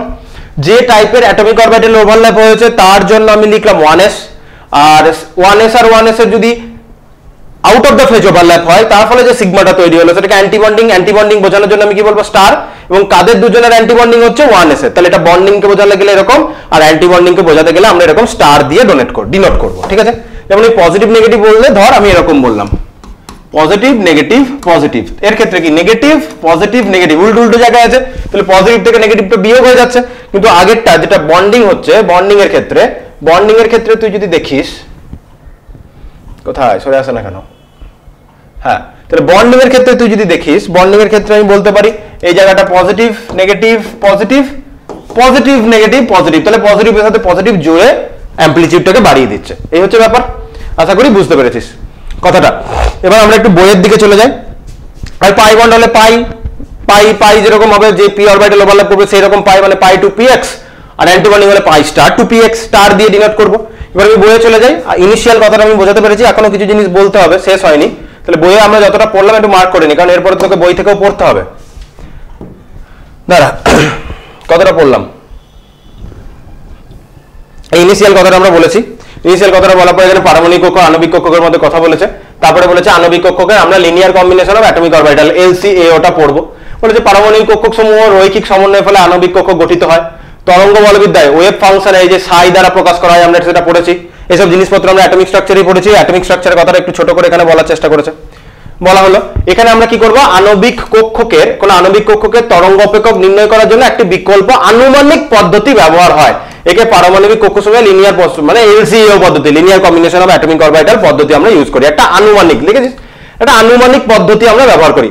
এক্সাক্ট কাজটা মানে এক্সাক্ট সমাধানটা, যে এই যে শ্রোডিঙ্গারের ওয়েভ ইকুয়েশন তুই প্রতিটা মলিকুলার অরবিটালের জন্য তুই যদি সহজ করতে চাস, কিন্তু এই তরঙ্গ সমীকরণ এতই জটিল প্রকৃতির, তা সমাধান করে নির্ণয় করা সহজসাধ্য নয়। তাহলে ম্যাথামেটিক্যাল ক্যালকুলেশনটা এত জটিল হয়ে যায়, আমরা একটা আনুমানিক সহজ পদ্ধতিতে করি এই কাজটা, সেটাকে হচ্ছে LCAO, যেটা এক্ষুনি বললাম ওই অরবিটালে যেটা আমরা ব্যতিচারের ক্ষেত্রে পাবো ইন্টারফারেন্স, সেই ইন্টারফারেন্সের মতো করেই আমরা এই ক্যালকুলেশনটা করে থাকি। এবার বলেছে দেখ হাইড্রোজেন মলিকিউল যখন তৈরি হবে, একটা H একটা Hb যদি ধরি, তাহলে দুজনের যে 1s অরবিটালের একজনেরটা বললাম সাই এ, একজনেরটা বললাম সাই বি, তাহলে তরঙ্গ অপেক্ষক দুটো যদি যোগ হয়ে যায় তাহলে বন্ডিং তৈরি করবে, তাদের মধ্যে যদি বিয়োগ হয়ে যায় তাহলে অ্যান্টি বন্ডিং তৈরি করবে। পাতি, তাহলে আশা করি বুঝতে পেরেছিস। এতক্ষণ ধরে এসব বললাম, বইয়ে মার্ক করে দিচ্ছি। ইলেকট্রন ডেনসিটিটা কেমন দেখতে হয়, ইলেকট্রন ডেনসিটিটা এরকম দেখতে হবে। যদি 1s আর 1s এর মধ্যে যদি যোগ হয়, সমষ্টি হয়, তাহলে নিউক্লিয়াসকে ঘিরে ইলেকট্রন ডেনসিটিটা থাকবে, দ্যাট ইজ ইওর বন্ডিং। যদি বিয়োগ হয়ে যায় তাহলে সাবস্ট্রাকশন যদি হয় তাহলে নিউক্লিয়াস থেকে দূরে চলে যাবে, এখানে একটা নিস্পন্দ স্থল, দ্যাট একটা নোডাল প্লেন চলে আসবে। যদি এই নোডাল প্লেন সম্বন্ধে জানতে চাইবে না, এই হচ্ছে ব্যাপার। এরকম টাইপের ইলেকট্রন ডেনসিটিটার ভিজুয়ালাইজেশন কিরকম হবে, এরকম টাইপের হবে ভিজুয়ালাইজেশন করলে, মানে ইলেকট্রন ডেনসিটিটা 3 ডাইমেনশনে আদতে কিরকম করে থাকে, এই হচ্ছে ব্যাপার। আর এই মেন কথাটা হচ্ছে যে বন্ডিং এর ক্ষেত্রে আমরা কি দেখছি, নিউক্লিয়াসকে ঘিরে ইলেকট্রন ডেনসিটিটা আছে, তাহলে ইন্টারনিউক্লিয়ার রিপালশনটা অনেকটা কমছে এবং নিউক্লিয়াসের সাথে ইলেকট্রন আকর্ষণ বলটা বাড়ছে, কারণ নিউক্লিয়াসের আশেপাশে ইলেকট্রন ডেনসিটিটা। তো এই ঘটনাটা চেঞ্জ হয়ে যাচ্ছে কোথায়, অ্যান্টিবন্ডিং এর ক্ষেত্রে নিউক্লিয়াস গুলোর কাছে ইলেকট্রন ডেনসিটি কম, তাহলে ইন্টারনিউক্লিয়ার রিপালশন বাড়ছে, তাহলে নিউক্লিয়াস যে ইলেকট্রনগুলোকে আকর্ষণ করে রাখবে, নিউক্লিয়াস থেকে তো দূরে চলে যাচ্ছে ইলেকট্রন ডেনসিটি, তাহলে ঘটনাটা বাজে হচ্ছে, সেটাই বলেছে। তাহলে উপরে দেখানো হয়েছে মানে এইচ পরমাণুর ক্ষেত্রে দেখ, তাহলে বন্ডিং মলিকুলার অরবিটালে হাইড্রোজেন পরমাণু দ্বয়ে নিউক্লিয়াস দুটির মধ্যবর্তী অংশে ইলেকট্রন মেঘ ঘনীভূত আছে, মাঝখানে ইলেকট্রন ডেনসিটি আছে। এই ঘনীভূত ইলেকট্রন মেঘই হাইড্রোজেন পরমাণু দ্বয়ে নিউক্লিয়াস দুটির মধ্যে বিকর্ষণ বলের মান কমিয়ে নিউক্লিয়াস দুটিকে নির্দিষ্ট দূরত্বে রাখে, এই হচ্ছে ব্যাপার। তাহলে নিউক্লিয়াসকে ঘিরে ইলেকট্রন ডেনসিটি আছে, তাহলে ওখানে ভালো স্টেবিলিটি পাচ্ছে। কিন্তু যখন অ্যান্টি বন্ডিং ক্ষেত্রে তাহলে বন্ডিং কম হয়, হ্যাঁ, তাহলে বন্ডিং মলিকুলার অরবিটালে যে শক্তিটা সেটা কম হবে, এরূপ অরবিটালে ইলেকট্রন অবস্থান করলে সংশ্লিষ্ট অণু স্থায়িত্ব লাভ করে, তাহলে বন্ডিং এর এনার্জি কম এবং লোয়ার এনার্জি অরবিটালে ইলেকট্রন থাকলে ওভারঅল ইলেকট্রনগুলো স্টেবিলিটি হয়, মানে মলিকুলটাও স্টেবিলিটি পাচ্ছে। অ্যান্টি বন্ডিং এর ক্ষেত্রে আমরা কি দেখতে পাচ্ছি, নিউক্লিয়াস থেকে দূরে চলে যাচ্ছে ইলেকট্রন ডেনসিটিটা, তাহলে অরবিটালে হাইড্রোজেন পরমাণু দ্বয়ে নিউক্লিয়াস দুটির মধ্যবর্তী অংশ থেকে ইলেকট্রন মেঘ অপসারিত হয়ে দূরবর্তী অংশে ঘনীভূত হচ্ছে, তাহলে নিউক্লিয়াস থেকে দূরে চলে যাচ্ছে, তাহলে ইন্টারনিউক্লিয়ার রিপালশন বাড়ছে, ফলে সমআধানযুক্ত নিউক্লিয়াস দুটি পরস্পরকে তীব্রভাবে বিকর্ষণ করে, কাজেই হাইড্রোজেন পরমাণুগুলি পরস্পরের সঙ্গে আবদ্ধ হয়ে H2 গঠন করতে পারে না, এটাই হচ্ছে ব্যাপার। এবং অ্যান্টি বন্ডিং এর এনার্জি বেশি, এবং অ্যান্টি বন্ডিং এ যদি ইলেকট্রন থাকে ওভারঅল মলিকুলার এনার্জি বাড়ে, এবং অ্যান্টি বন্ডিং কে আমরা এরকম স্টার চিহ্ন দিয়ে প্রকাশ করি। এটাকে যদি আমি ওই ব্যতিচারের দিয়ে করতে চাই, ব্যতিচারের ক্ষেত্রে কি দেখ, বন্ডিং মলিকুলার অরবিটাল যদি মানে ওয়েভস দিয়ে বলি, অণু গঠনকারী পরমাণু দুটির ইলেকট্রন কক্ষক তথা ইলেকট্রন তরঙ্গের দশা, বলছিলাম যে ফেজ অভিন্ন হলে দেখ সব বলে দিয়েছি, বইয়ে একবার করে মার্ক করে দেখ, ফেজ অভিন্ন, সেম ফেজে আছে, একজনের অ্যাম্পলিটিউডটা বেশি একজনের অ্যাম্পলিটিউডটা কম, তাহলেও তাদের ফেজ একই, তারা নিজেদের মধ্যে যোগ হয়ে গেছে, সমষ্টি হয়ে গেছে, তখন অ্যাম্পলিটিউডটা বৃদ্ধি পায়, দেখ লেখা আছে, তাহলে অ্যাম্পলিটিউড বৃদ্ধি পায়। এইভাবে যে মলিকুলার অরবিটাল তৈরি হয় সেটাকে আমরা বন্ডিং মলিকুলার অরবিটাল বলবো। আর এটা কি, অ্যান্টি বন্ডিং এ যদি বিয়োগ হয়ে যায়, মানে তাদের দশাটা যদি ভিন্ন হয়, দশা ভিন্ন মানে এই ছবিটা দেখ, আপে ডাউনে আছে, তাহলে হায়ার অ্যাম্পলিটিউড থেকে লোয়ার অ্যাম্পলিটিউড বিয়োগ হয়ে গেছে, এইভাবে যে মলিকুলার অরবিটাল তৈরি হবে সেটাকে আমরা কি বলবো, অ্যান্টি বন্ডিং মলিকুলার অরবিটাল, এই হচ্ছে ব্যাপার। আর নিস্পন্দ স্তন, যেখানে নিস্পন্দ মানে নোডাল প্লেনের কথা তো জানিস। এবার ব্যাপারগুলোকে আমরা কিভাবে ভিজুয়ালাইজ করব, বিষয়গুলো আমরা একটা দেখি। সিগমা এই হাইড্রোজেনটা দিয়ে আমি এখন ডাইরেক্ট অরবিটাল এক্সপ্লেনেশনের দিকে আমরা চলে যাব, আর ইলেকট্রন ডেনসিটি গুলো কিরকম টাইপের দেখতে হয় সেটা নিয়ে আলোচনা করব। অলরেডি এস অরবিটালের ওভারল্যাপের ফলে কিরকম টাইপের হয়, তাদের বন্ডিং এবং অ্যান্টি বন্ডিংটা কিরকম দেখতে হয় সেটা নিয়ে আমরা আলোচনা করে ফেলেছি অলরেডি। 1s এরটা যেরকম হবে 2s এরটাও তো সেরকমই হবে, তাহলে 1s এরটা যদি তাদের মধ্যে সেম ফেজ দেখ, পজিটিভ এবং পজিটিভ সাইন দেওয়া রয়েছে, তাহলে পজিটিভ এবং পজিটিভ যদি নিজের মধ্যে আসে তাহলে তাদের মধ্যে সমষ্টি হবে এবং নিউক্লিয়াসকে ঘিরে ইলেকট্রন ডেনসিটি থাকবে, এবং মলিকুলার অ্যাক্সিসকে আমরা জেড অ্যাক্সিস ধরবো, তাহলে এটা সিগমা 2s, সিগমা 1s এর আগে দেখে এলাম। আর যদি পজিটিভ সেম ফেজের সাথে অপোজিট ফেজ আসে, পজিটিভ নেগেটিভ যদি আসে, তাহলে পজিটিভ নেগেটিভ যদি নিজের মধ্যে ওভারল্যাপ করে ফেলে, তাহলে ওভারল্যাপ করলে কি হবে, নিউক্লিয়াস থেকে দূরে চলে যাচ্ছে ইলেকট্রন ডেনসিটিটা, ঠিক আছে, নিউক্লিয়াস থেকে দূরে চলে যাচ্ছে এবং এই কারণে স্টেবিলিটি পাচ্ছে না। 2s এরটা এরকম টাইপের দেখতে হয়। তাহলে 1s আর 2s টা বুঝলাম, আমরা একটা কাজ করতে শুরু করি, আমরা একটু বোর্ড ওয়ার্ক করি, ইলেকট্রনিক কনফিগারেশনটা লেখাটা আমরা শিখি। তো ইলেকট্রনিক কনফিগারেশন এক্ষেত্রে কিভাবে লিখবো, মলিকুলার এমওটি দিয়ে আমরা প্রথম যে মলিকিউলটা এক্সপ্লেন করছি H2 কে এক্সপ্লেন করবো, ঠিক আছে। H2 কি দিয়ে তৈরি হয়েছে, H2 তৈরি হয়েছে দুটো হাইড্রোজেন দিয়ে, তাহলে দুটোই হাইড্রোজেন। আমরা এখানে হোমো অ্যাটমিকই আলোচনা করব, হেটেরো অ্যাটমিক আলোচনা করব না। হেটেরো অ্যাটমিক তুই যদি যেই মেন্স অ্যাডভান্স দিস, এই এন্ট্রান্সের ক্ষেত্রে কিছু হেটেরো অ্যাটমিক আছে, সেগুলো পরে আলোচনা করবো, এখন হেটেরো অ্যাটমিক জানতে চাইবি না, মানে চাইবে না তোর কাছে, তুই আগে হোমো অ্যাটমিক গুলোই ভালো করে শেখ, হেটেরো অ্যাটমিক পরের কথা, এন্ট্রান্সের জন্য স্পেশাল কিছু মলিকিউল করিয়ে দেবো তাহলেই হবে, কারণ হেটেরো অ্যাটমিক দিয়ে খুব একটা বেশি কোশ্চেন করবে না, হোমো অ্যাটমিকটাই করবে। তাহলে হাইড্রোজেন ইলেকট্রনিক কনফিগারেশন হচ্ছে 1s1, এই তো সিচুয়েশন। তাহলে বিষয়টাকে আমি এরকম করে ভাবি, একটা হাইড্রোজেনের এটা 1s অরবিটাল, তাহলে হাইড্রোজেনের 1 এবং কোন টাইপের অ্যাটমিক অরবিটাল নিজেদের মধ্যে ওভারল্যাপ করতে পারবে, সমান এনার্জি, তাহলে এটা একটা হাইড্রোজেনের 1s অরবিটাল। আমি যদি ভাবি, এটা তুলে দিই দাঁড়া, এটা একটা হাইড্রোজেনের 1s আমি যদি ভাবি, এটা আরেকটা হাইড্রোজেনের 1s কে আমি ভাবলাম, ঠিক আছে। দুটো হাইড্রোজেনের 1s এই দুটো হাইড্রোজেনের 1s এই কি বলবো আমি মোটামুটি সেম লেভেলেই ড্র করি, দূরে একটু বোর্ডটা চওড়া তো সেম লেভেলে ড্র করছি নাকি দূর থেকে না দেখলে বোঝা যাচ্ছে না। আচ্ছা, এবার এখানে একটা ইলেকট্রন আছে, এখানে একটা ইলেকট্রন আছে, এখানে একটা ইলেকট্রন আছে, রাইট? এইভাবেই আমরা ইলেকট্রনকে লিখছি। এবার এদের তাহলে দুটো অ্যাটমিক অরবিটাল ওভারল্যাপ হবে, এই যে 1s এর সাথে যে 1s এর ওভারল্যাপ হচ্ছে, এই 1s এর সাথে 1s টা বন্ডিং টাইপের হতে পারে, অ্যান্টি বন্ডিং হতে পারে। বন্ডিং হলে এনার্জি কম, অ্যান্টি বন্ডিং হলে এনার্জি বেশি। তো এনার্জি যদি কম হয় তাহলে আমি এরকম করে লিখলাম, এনার্জি কমে এটা করলো, এনার্জি কমে যাওয়ার পর এটা তৈরি করলো, এনার্জি কমে এটা বন্ডিং। তাহলে বন্ডিং যতটা এনার্জিতে কমলো, দেখ বন্ডিং যতটা এনার্জিতে কমলো অ্যান্টি বন্ডিং ঠিক ততটাই এনার্জিতে বাড়বে, ঠিক আছে? তাহলে বন্ডিং যতটা কমলে অ্যান্টি বন্ডিং ততটাই বাড়লো। হ্যাঁ, এটা আমরা সিমেট্রিক্যাল ড্র করতে পারলাম না, একটু সিমেট্রিক্যাল ড্র করতে হতো। বইয়ের ছবি দেখবি সিমেট্রিক্যাল ড্র করা যায়, হ্যাঁ একটু সিমেট্রিক্যালি ড্র করবি, আর একটু কম বেশি এই দিকটা কম দাগ ওই দিকটা বেশি দাগ টাইপের হয়েছে, ঠিক আছে? তাহলে এক এক করে আমি বিষয়গুলো লিখতে থাকি। এটা হচ্ছে হাইড্রোজেনের 1s, এটা হাইড্রোজেনের আরেকটা হাইড্রোজেনের 1s, এটা হচ্ছে একটা AO অ্যাটমিক অরবিটাল, এটাও একটা অ্যাটমিক অরবিটাল AO, এটা একটা হাইড্রোজেনের জন্য, এটাও একটা হাইড্রোজেনের জন্য। কিন্তু এখানে কি 1s আর 1s এর হেড অন কলিশনের ফলে কি তৈরি হবে? সিগমা, সেটা কি সিগমা 1s। এটা হচ্ছে একটা MO, এবং এটা কার জন্য? এটা H2 মলিকিউলের জন্য, বোঝা যাচ্ছে? তাহলে দুটো অ্যাটমিক অরবিটাল ওভারল্যাপ করে মলিকিউলার অরবিটাল তৈরি করছে। আর সাথে সাথে যতগুলো অ্যাটমিক অরবিটাল ওভারল্যাপ করলে ততগুলো তো অ্যান্টি বন্ড মানে অ্যাটমিক আর মলিকিউলার অরবিটাল তৈরি হবে। তাহলে একটা বন্ডিং যদি তৈরি হয় সাথে সাথে একটা অ্যান্টি বন্ডিংও তৈরি হবে। এবার লোয়ার এনার্জি, আমি energy lower to higher energy এভাবে লিখছি। তাহলে কি না, দেখ একটা অরবিটাল, এবার তো lower energy to higher energy molecular অরবিটালে ইলেকট্রন ফিল আপ করবো। টোটাল ইলেকট্রন আমার কাছে কটা আছে? একটা H2 মলিকিউল, H2 মলিকিউল মানে হাইড্রোজেন, দুটো হাইড্রোজেনে একটা করে ইলেকট্রন। তাহলে H2 মলিকিউলে টোটাল দুটো ইলেকট্রন। তাহলে দুটো ইলেকট্রন আমি এখানে একটা আছে, এখানে একটা আছে 1s এ। তাহলে দুটো ইলেকট্রনকে আমি যদি প্লেস করি lower energy to higher energy, এক একটা অরবিটালে দুটো করে ইলেকট্রন ধরে, তাহলে এই অরবিটালেই দুটো ইলেকট্রন প্লেস হয়ে গেল। তাহলে এটা হচ্ছে হাইড্রোজেনের জন্য মলিকিউলার অরবিটালের যে ডায়াগ্রাম সেটা হচ্ছে এরকম টাইপের দেখতে হবে।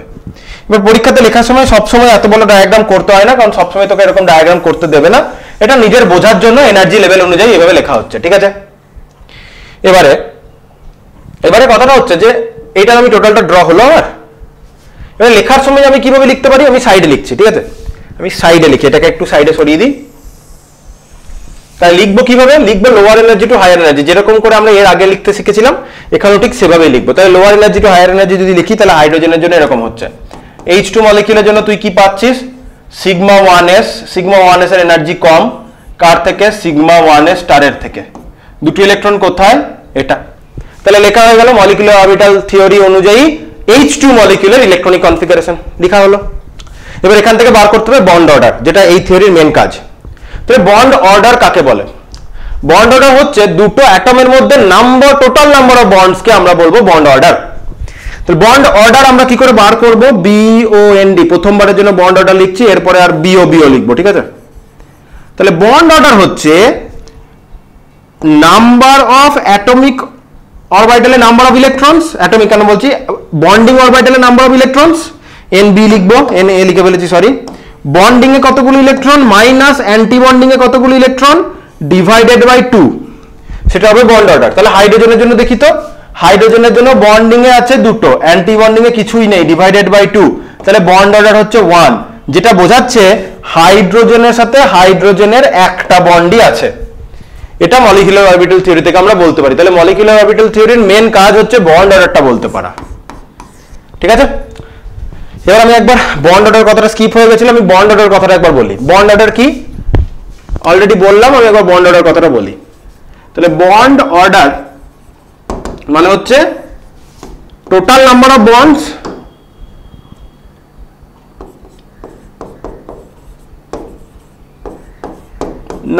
বন্ডস বিটুইন টু অ্যাটমস, দুটো অ্যাটমের মধ্যে টোটাল কতগুলো বন্ড, এই হচ্ছে কথা।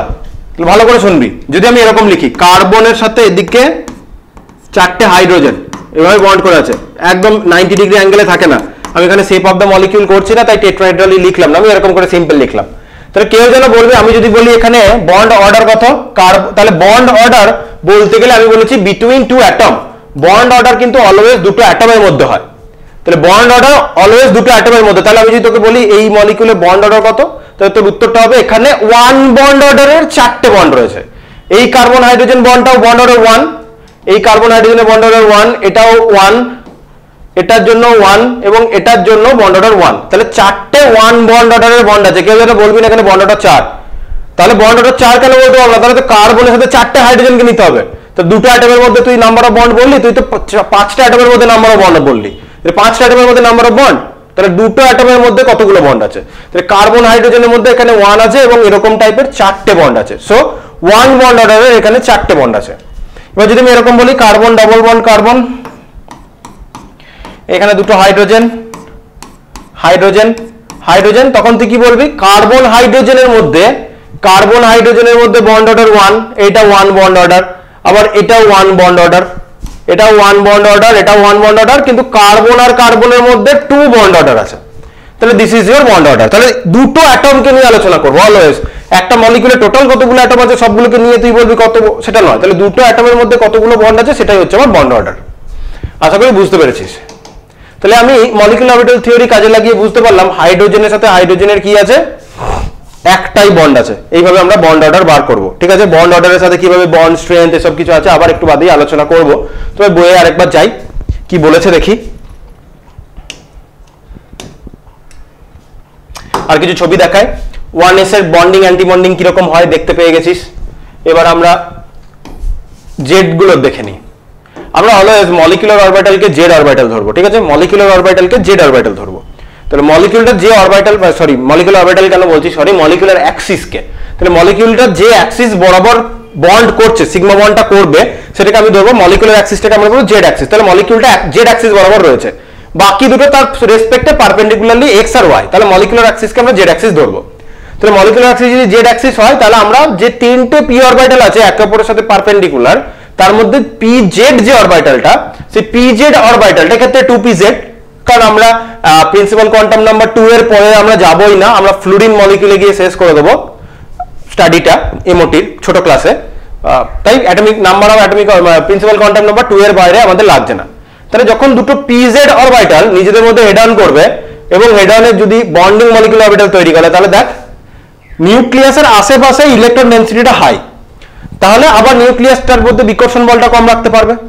কিন্তু যেই এরা দেখ কিরকম করে লিখেছে, পজিটিভ ফেজের সাথে পজিটিভ ফেজ হেডে হেডে এসে, দেখ পজিটিভ ফেজের সাথে positive phase same phase overlap করেছে, তবে গিয়ে বন্ড হয়েছে।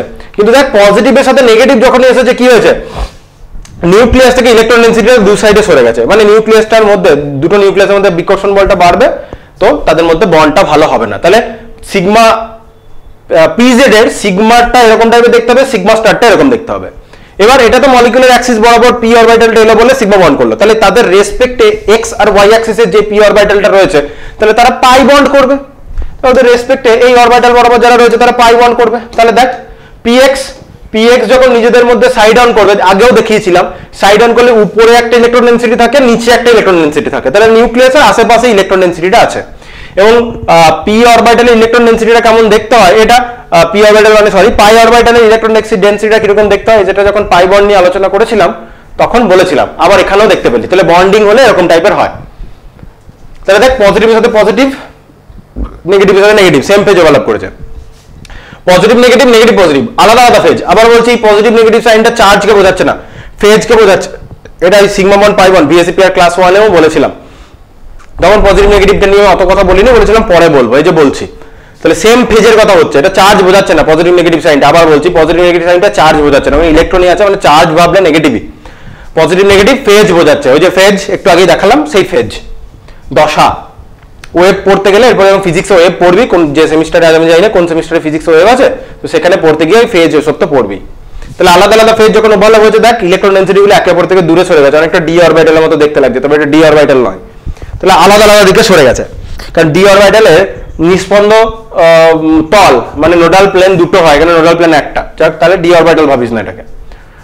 তাহলে নিউক্লিয়াস থেকে ইলেকট্রন ডেনসিটিটা দূরে সরে গেছে, আবার তাহলে ইন্টারনিউক্লিয়ার রিপালশন ফোর্স বাড়বে। সেম ওয়েতে ওয়াই পি ওয়াইটা যেটা রয়েছে তারাও সেম টাইপেরই করবে, এরকম টাইপের হলো। আরেকটা কথা আমার এখানে বলেছিলাম যেটা, যে দেখ এস আর পি কক্ষকের সমন্বয়ে আণবিক কক্ষক যদি তৈরি হয় তখন সেটাকে সিগমা এসপি বলতে হবে।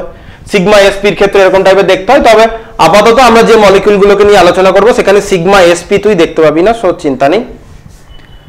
আচ্ছা, আরেকটা আছে যে আগেও বলেছিলাম যে এস আর পিজেড কক্ষকের সঙ্গে পিএক্স পিওয়াই কক্ষকের সমন্বয়ে, তাহলে এস বা পিজেড, এস এই যে এস এর সাথে পিএক্স বা পিওয়াই আর পিজেড এর সাথে পিএক্স বা পিওয়াই এর ওভারল্যাপ তুই যদি করিস তখন কোনো ওভারল্যাপ হয় না, কারণ ওভারল্যাপ জোনটা এতটাই খারাপ হয়। দেখ এস অরবিটালের সাথে একটা পি অরবিটালের ওভারল্যাপ বা একটা পি অরবিটালের সাথে একটা এস অরবিটালের এরকম টাইপের করে তুই যদি আলাদা আলাদা অ্যাক্সিসে এসে ওভারল্যাপ হয়, এই টাইপের অভিলেপনকে কোনো বন্ডিংই হয় না। তাহলে এই টাইপের অভিলেপনে কি হয়,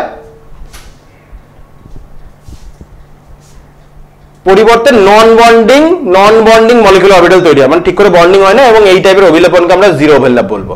ঠিক আছে, কক্ষগুলো অনুপযুক্ত মানে ইনপ্রপার ওরিয়েন্টেশনের জন্য এরকম সৃষ্টি হচ্ছে।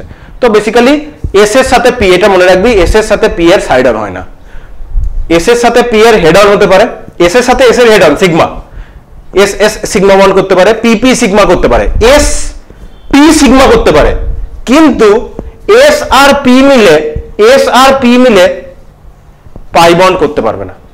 তাহলে এস এর সাথে পি অরবিটালের হেড অন হতে পারে, এস এর সাথে পি অরবিটালের সাইড অন হবে না।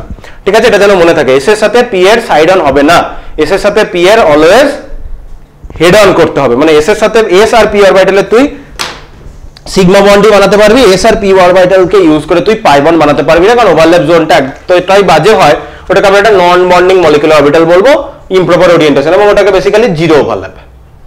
এই হচ্ছে ব্যাপার। বেশ,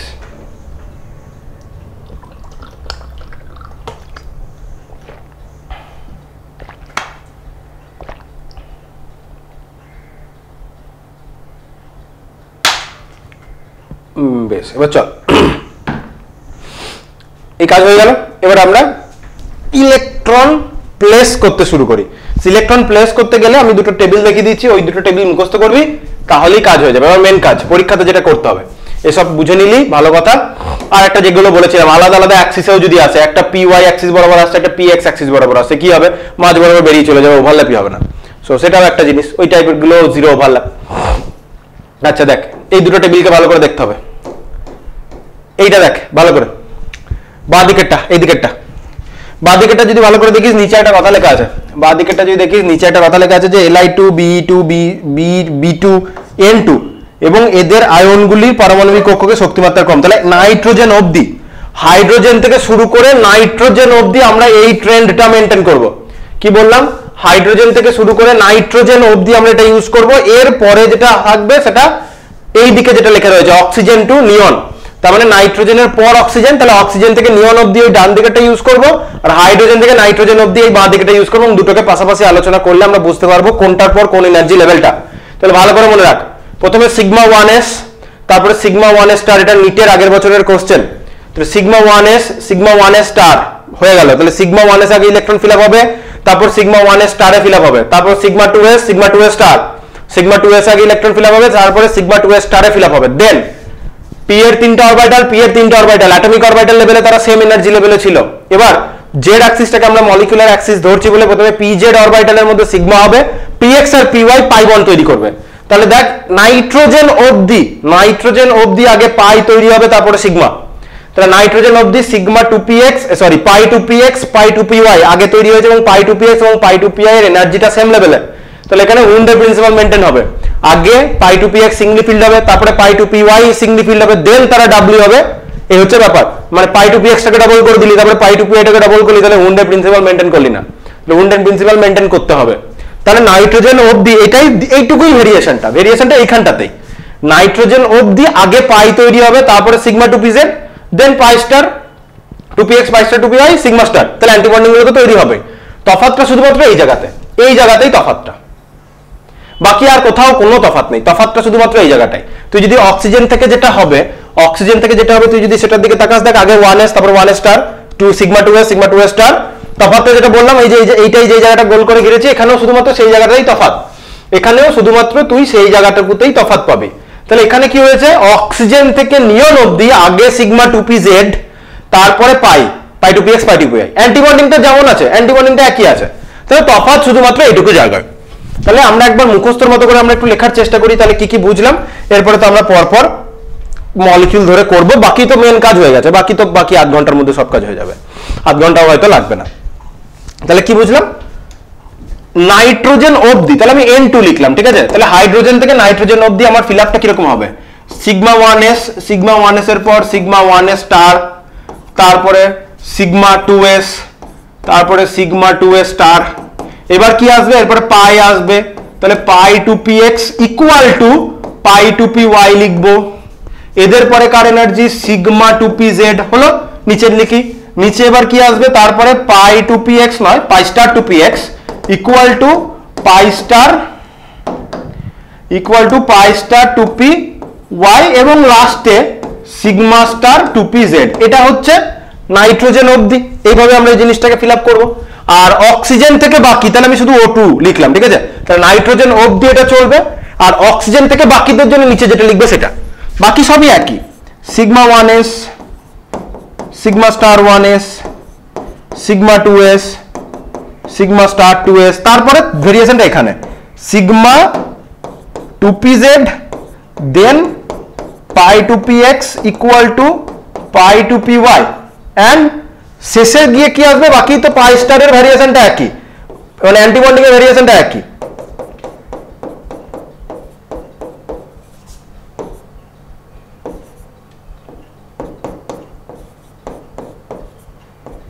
এই হচ্ছে ব্যাপার।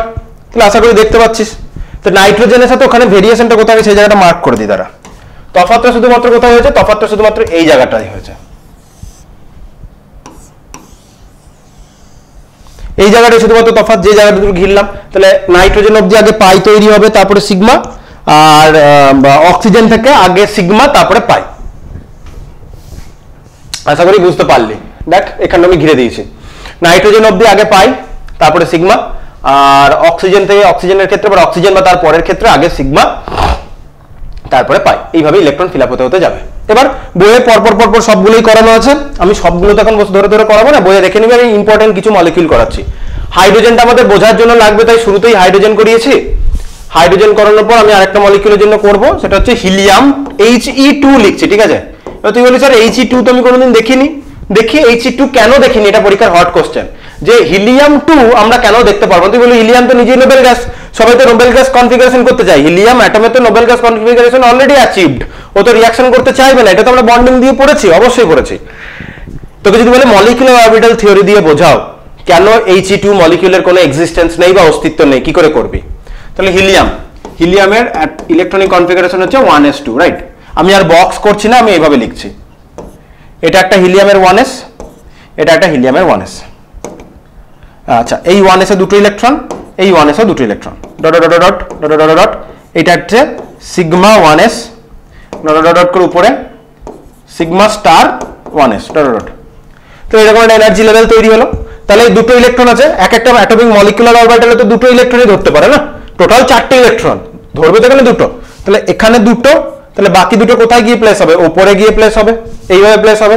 তাহলে তুই দেখতে পাচ্ছিস ইলেকট্রনিক কনফিগারেশনটা কি দাঁড়ালো, সিগমা 1s এ দুটো, সিগমা স্টার 1s এও দুটো। তাহলে বন্ড অর্ডার কত বেরিয়ে আসবে, bonding minus antibonding electron divided by 2 মানে 0। তাহলে বন্ড অর্ডার আসছে 0, that means He2 molecule doesn't exist। তাহলে He2 মলিকিউলের কোনো এক্সিস্টেন্স নেই, এইভাবে মলিকুলার অরবিটাল থিওরি দিয়ে বোঝাতে হবে, ঠিক আছে। বইয়ে মার্ক করি, চল বইয়ে এবার পরপর মার্ক করতে করতে যেতে হবে, আর কিছু এখানে শেখার নেই। এই যে যা বলে দিলাম, এই ট্রেনটা আমাকে 2-4টা মলিকিউল আমি ধরে করিয়ে দেবো, আর দুটো কথা বলতে হবে এইখানে। তার মধ্যে আমরা বন্ড অর্ডার বার করতে শিখেছি, এবার বন্ড অর্ডারের মান থেকে আমরা যে বিষয়গুলো বলতে পারবো, সেটা হচ্ছে বন্ধন সংখ্যা, এইসবের যে জিনিসপত্রগুলো আছে সেগুলো আমরা বলতে পারবো। আর এইদিকে বন্ড অর্ডার থেকে আমরা চৌম্বক ধর্ম মানে ম্যাগনেটিক প্রপার্টি, এইসব জিনিসপত্রগুলো আমরা বলবো, আসছি সেগুলোতে। তাহলে হাইড্রোজেনের পর দেখ, এখানে হাইড্রোজেন H2 মলিকিউল করেছে, H2 মলিকিউল করার পর কি করেছে, H2 প্লাস। তাহলে হাইড্রোজেনের টোটাল কতগুলি ইলেকট্রন, দুটো, H2 প্লাসে কতগুলি ইলেকট্রন হবে, দুটো থেকে একটা কম, তাহলে সিঙ্গেল ইলেকট্রন থাকে, এখানে একটা ইলেকট্রন প্লেস করেছে। এবার দেখ H2 মাইনাস, হাইড্রোজেনে কটা ইলেকট্রন? দুটো, H2 মাইনাসে আরো একটা ইলেকট্রন, তিনটে। দেখ বন্ডিং এ দুটো, অ্যান্টি বন্ডিং এ একটা, এখান থেকে বন্ড অর্ডার বার করে নিতে পারবি। এবার হিলিয়াম 2, হিলিয়ামের দেখ এইটা আমি করেছি, সিগমা 1s এবং সিগমা 1s স্টারে একটা একটা করে ইলেকট্রন, এবং বন্ডিং মাইনাস অ্যান্টি বন্ডিং করলে 0।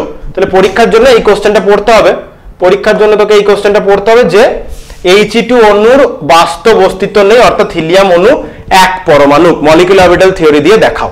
তারপরে হিলিয়াম 2 মানে He2 সিঙ্গেল প্লাস, তো হিলিয়ামের 4টে, এখানে তাহলে একটা কম, কতগুলো? 3টে। দেখ দুটো একটা 3টে, সেরকম করে বন্ড অর্ডার বার করে নিবি।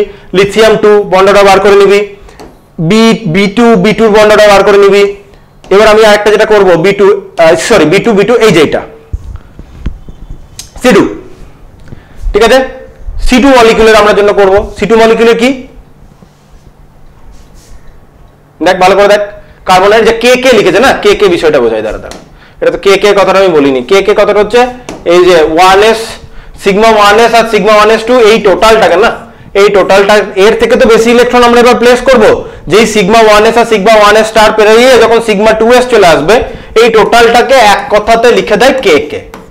তাহলে কে কে লেখা আছে মানে বুঝবি সিগমা 1s2 আর সিগমা 1s স্টার 2 তে যে দুটো দুটো 4টে ইলেকট্রন, সেই দুটো ইলেকট্রন কে কে লিখে ধরে দিয়েছে, মানে ওর মধ্যে ঢুকে আছে।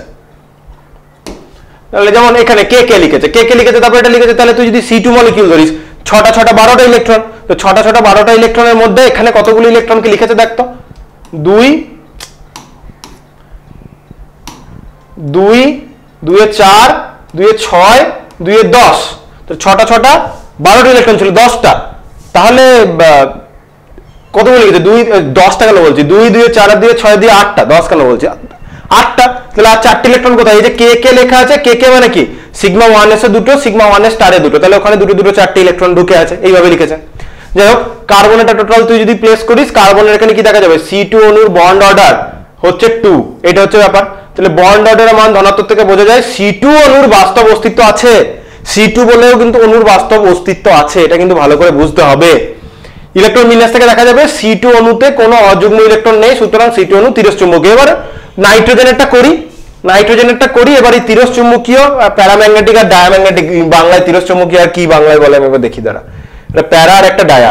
প্যারা ডায়া মানে হচ্ছে অড ইলেকট্রন যদি থাকে, মানে অর্ধপূর্ণ যদি কক্ষক থাকে, তাহলে সেটা তোর প্যারাম্যাগনেটিক, মানে যেটা তোর পেয়ার্ড অফ ইলেকট্রন থাকছে না।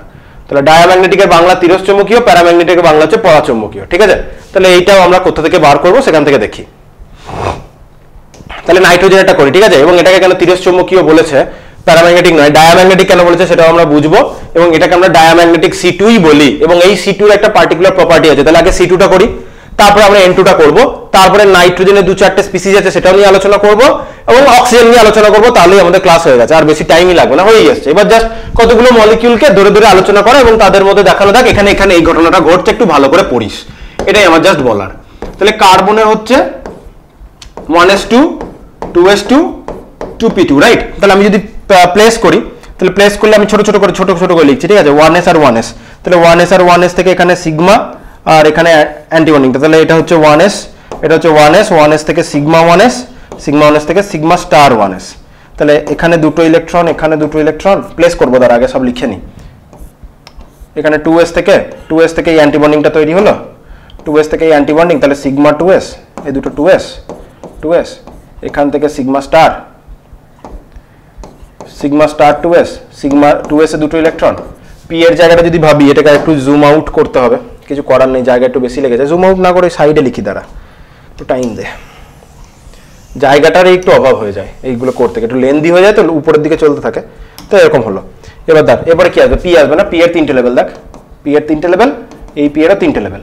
তাহলে পি এর 3টে লেভেল, C2 মানে নাইট্রোজেন অবধি আমাদের একটা হয়, নাইট্রোজেন অবধি আগে পাই হয়, তাহলে আমাদের আগে পাই তৈরি করতে হবে। নাইট্রোজেন অবধি আমার পাই হয়, পাই এর দুটো লেভেল, পাই টু পি এক্স আর পাই টু পি ওয়াই। আশা করি বুঝতে পেরেছি। C2টা তো নাইট্রোজেনের আগে, তাহলে নাইট্রোজেন অবধি যেটা হয়, নাইট্রোজেন অবধি আগে পাই তৈরি হয়, দেখতে পাওয়া যাচ্ছে আশা করি। ঘিঞ্জি হয়ে গেছে না, দাঁড়া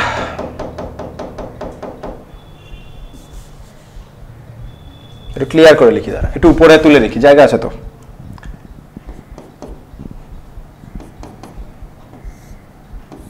তাহলে প্রথমে 2 পিস পাই তৈরি হবে, কি তৈরি হবে? পাই টু পি এক্স আর পাই টু পি ওয়াই তৈরি হবে প্রথমে। আর তারপরে কে তৈরি হবে, তারপরে আমার আসবে সিগমা 2pz। দেখা যাচ্ছে আশা করি মোটামুটি বোঝা যাচ্ছে সিগমা 2pz। আর তারপর এখান থেকে কি তৈরি হবে, দুটো অ্যান্টি বন্ডিং আসবে, কি আসবে পাই স্টার 2px, আর একটা এটা কি, এটা হচ্ছে পাই স্টার 2py। আমি তীর চিহ্ন দিয়ে ওখান থেকে বাইরে লিখলাম, ঠিক আছে, জায়গা ধরছে না বলে কোনটাই। আর এখান থেকে কি আসবে এই লেভেলটা, যেটা হচ্ছে তোর সিগমা স্টার 2pz। একটু ঘিঞ্জি মতো হয়েছে, কি করি বুঝে নেব মোটামুটি। এবার ইলেকট্রন গুলো প্লেস করি, 1s এ দুটো, 2s এ দুটো, আর 2p তে একটা করে দুটো, তাই না, একটা করে দুটো, px py pz। হ্যাঁ, তাহলে একটা করে দুটো ইলেকট্রন প্লেস করলাম। তাহলে এইখানে দুটো চারটে ইলেকট্রন আপ ডাউন চারটে প্লেস হলো, এখানে দুটো চারটে প্লেস হলো, এখানে 1 2 3 4, তো চারটে ইলেকট্রন প্লেস হবে। তাহলে আমার লোয়ার এনার্জি লেভেলে পাই 2px আর পাই 2py অ্যাভেলেবেল, হুন্ডের প্রিন্সিপাল মেনটেন করে ফিল আপ হবে।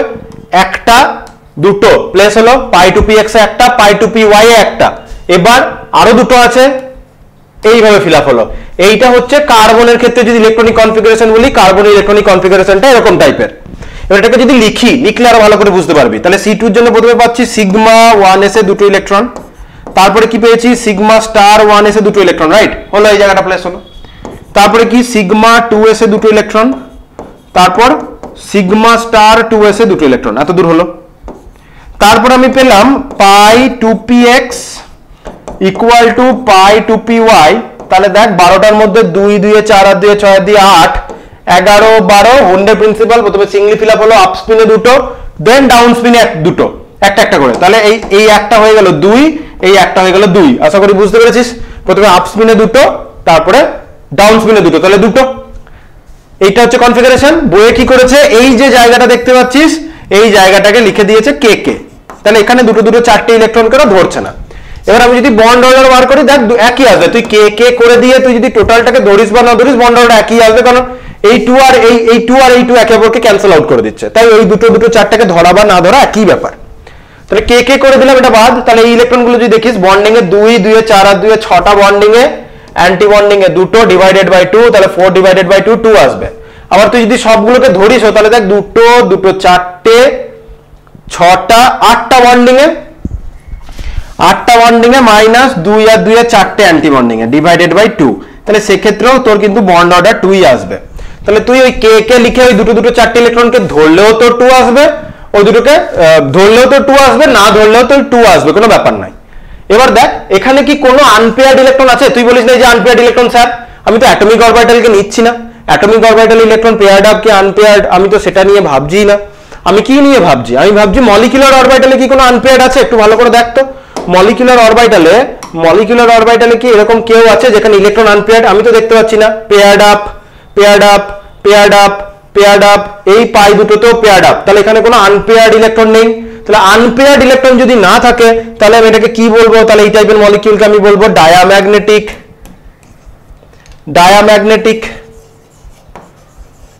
তাহলে প্যারাম্যাগনেটিক বা ডায়াম্যাগনেটিকের ব্যাপারটা আমরা বুঝতে পারছি। তাহলে এই টাইপের কার্বনটার যে, তাহলে এই যে C2, এই C2 কে বলবো আমি কি ডায়াম্যাগনেটিক C2। এবং এই বছরের নিটের এটা কোশ্চেন এবং এনসিইআরটি তে ভালো করে লেখা থাকে। তোদের এই ছায়া প্রকাশনের বইয়ে এটা মেনশন করা ছিল, নতুন এডিশনের বইয়ে আমি দেখছি এই কথাটা মেনশন করা নেই। কেন মেনশন করা নেই আমি সেটা বুঝতে পারছি না, কিন্তু এই জিনিসটা ছায়া প্রকাশনের বইয়ে আগে এডিশনে মেনশন করা ছিল। যাই হোক, এইখানে বিষয়টা একটা বোঝার আছে, খুব ইম্পর্টেন্ট কথা। হ্যাঁ, এখানে একটা বিষয় খুব ভালো করে বোঝা রয়েছে। তাহলে তোর যেটা ডায়াম্যাগনেটিক C2, মানে এই যে C2 মলিকিউলটা তুই যেটা দেখলি, এই C2 মলিকিউলে যে দুটো বন্ড আছে, তো বন্ড ওটা 2 আসছে, তো এই দুটো বন্ডই হচ্ছে পাই। এটা ভালো করে মনে রাখতে হবে। আমরা কি জানি, কার্বন ডবল বন্ড কার্বন মানে কালকে কি শিখে এলাম, কার্বন ডবল বন্ড কার্বন মানে এই যে ইথিলিন মলিকিউলে একটা হচ্ছে তোর সিগমা, একটা হচ্ছে তোর পাই, অলওয়েজ ট্রু। কিন্তু পার্টিকুলার এই যে ডায়াম্যাগনেটিক C2, আজকে যে মলিকিউলটা পড়লাম, এই যে ডায়াম্যাগনেটিক C2, এই ডায়াম্যাগনেটিক C2 দুটোই হচ্ছে পাই বন্ড। এই বছরের নিটের কোশ্চেন সাধারণত ইন জেনারেল যখন ethylene carbon double bond carbon থাকবে, কার্বন তার টেট্রা ভ্যালেন্সি কমপ্লিট করছে, দুটো ডবল বন্ডে আর দুটো সিঙ্গেল বন্ডে। তাহলে এই কার্বনটা দেখ বাঁ দিকের কার্বনটা একটা কোভ্যালেন্ট, দুটো কোভ্যালেন্ট, তিনটে কোভ্যালেন্ট, চারটে কোভ্যালেন্ট, তাহলে সে তার টোটাল চারটে কোভ্যালেন্সি কমপ্লিট করছে। এই সিচুয়েশনে ডবল বন্ড করলে একটা সিগমা একটা পায়, ট্রিপল বন্ড করলে একটা সিগমা দুটো পায়। কিন্তু এই ডবল বন্ড আর এই ডবল বন্ডের তফাৎ আছে, এবং এটাই এবছরের এন্ট্রান্সে কোশ্চেন করেছিল।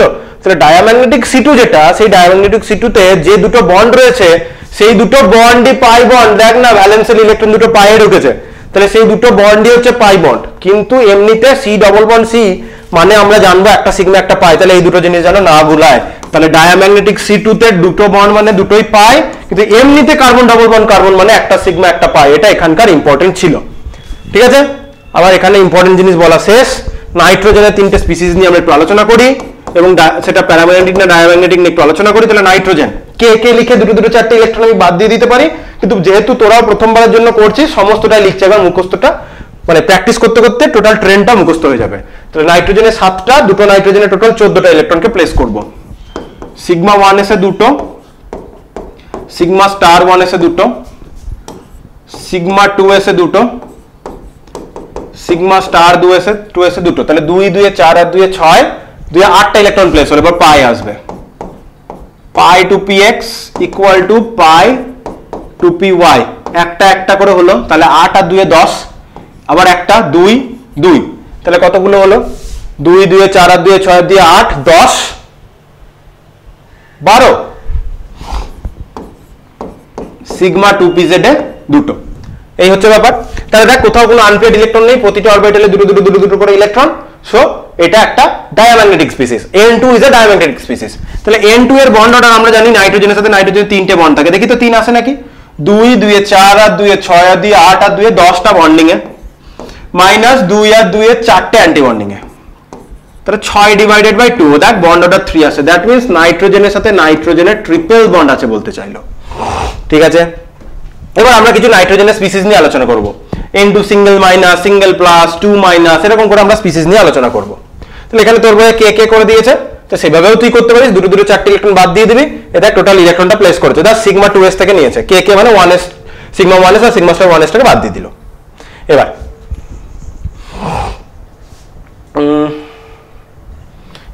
N2 প্লাস, N2 মাইনাস, এরকম স্পিসিস হবে। N2 2 মাইনাস, এরকম করে অনেকগুলো স্পিসিস হবে। তাহলে N2 N2 plus, N2 minus, N2 2 plus. তাহলে আমরা এই তিনটে স্পিসিসের একটু টুকটুক করে বার করে ফেলি। কি করে করব? তাহলে এরপরে কি করি, এরপরে আমি করি N2 মাইনাস এর করি, ঠিক আছে। N2 মাইনাস মানে নাইট্রোজেনের আমি কপি পেস্ট করব টোটালটা, তাহলে আমাকে বারবার লিখতে হবে না। নাইট্রোজেনের আমরা দেখতে পাচ্ছি 7 আর 7 14টা ইলেকট্রন। তাহলে নাইট্রোজেন মাইনাস N2 মাইনাস, তাহলে 7 আর 7 14 আর একটা এক্সট্রা 15টা ইলেকট্রনকে প্লেস করবো, রাইট। আমি লিখবো না, তোরা খাতায় লিখে এগুলোকে একবার করে প্র্যাকটিস করবি। আমি কাজ কমাচ্ছি আমার। ক্লোন করলে কি হবে? এটা একদম একদম একদম একদম কপি হয়ে গেছে। আমি আমার মতো এবার বসিয়ে দেবো। তাহলে দেখ 14টা ইলেকট্রন প্লেস হয়েছে, তো নাইট্রোজেন এটা বসালো মানে 14টা ইলেকট্রন প্লেস হলো। তাহলে 15তম ইলেকট্রনটা আসবে। 15তম ইলেকট্রনটা আবার কোথায় আসবে? 15তম ইলেকট্রনটা আসবে পাই স্টারে। তাহলে 15তম ইলেকট্রনটা এসে তোর প্লেস হবে আগে পাই স্টার 2px আর equal to pi star 2py। এরা যেহেতু সেম এনার্জি লেভেল লিখে নিলাম। 15তম ইলেকট্রনটা এইখানে এসে প্লেস হলো, 15তম ইলেকট্রনটা এখানে এসে প্লেস হলো, এই যে 1, ঠিক আছে। ভালো করে 1 লিখে দিই। 15তম ইলেকট্রনটা এখানে প্লেস হলো। তাহলে বন্ড অর্ডার তুই যদি বার করতে চাস, দেখ বন্ডিং ইলেকট্রন বাড়েনি, বন্ডিং এ 10টা ছিল 10টা, অ্যান্টি বন্ডিং এ একটা বাড়লো। তাহলে এক্ষেত্রে বন্ড অর্ডারটা কত বেরিয়ে আসছে? এক্ষেত্রে বন্ড অর্ডার বেরিয়ে আসছে 10 - 5 ডিভাইডেড বাই 2। অ্যান্টি বন্ডিং এ ইলেকট্রন বেড়েছে, তাহলে তো বন্ড অর্ডার কমে আসবেই। তাহলে চলে এলো বন্ড অর্ডার আড়াই, 2.5, ঠিক আছে। সেম ওয়েতে আবার কপি পেস্ট করবো আমি। এরপরে করবো N2 প্লাস,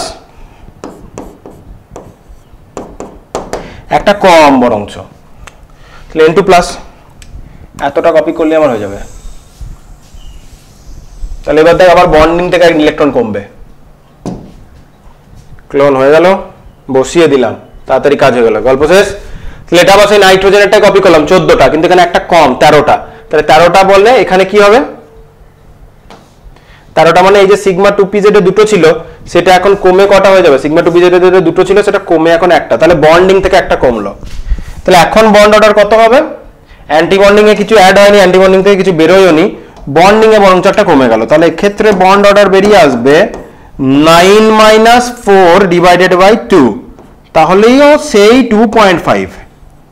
হচ্ছে ব্যাপার। এবং লাস্টলি আমাদের N2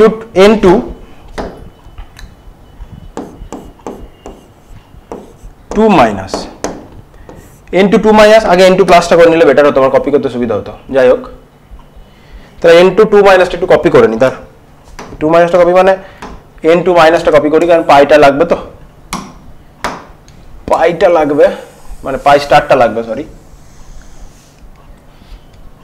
ক্লোন নিচে আয়, এই বসিয়ে দিলাম, একটু জুম ইন করে নিই।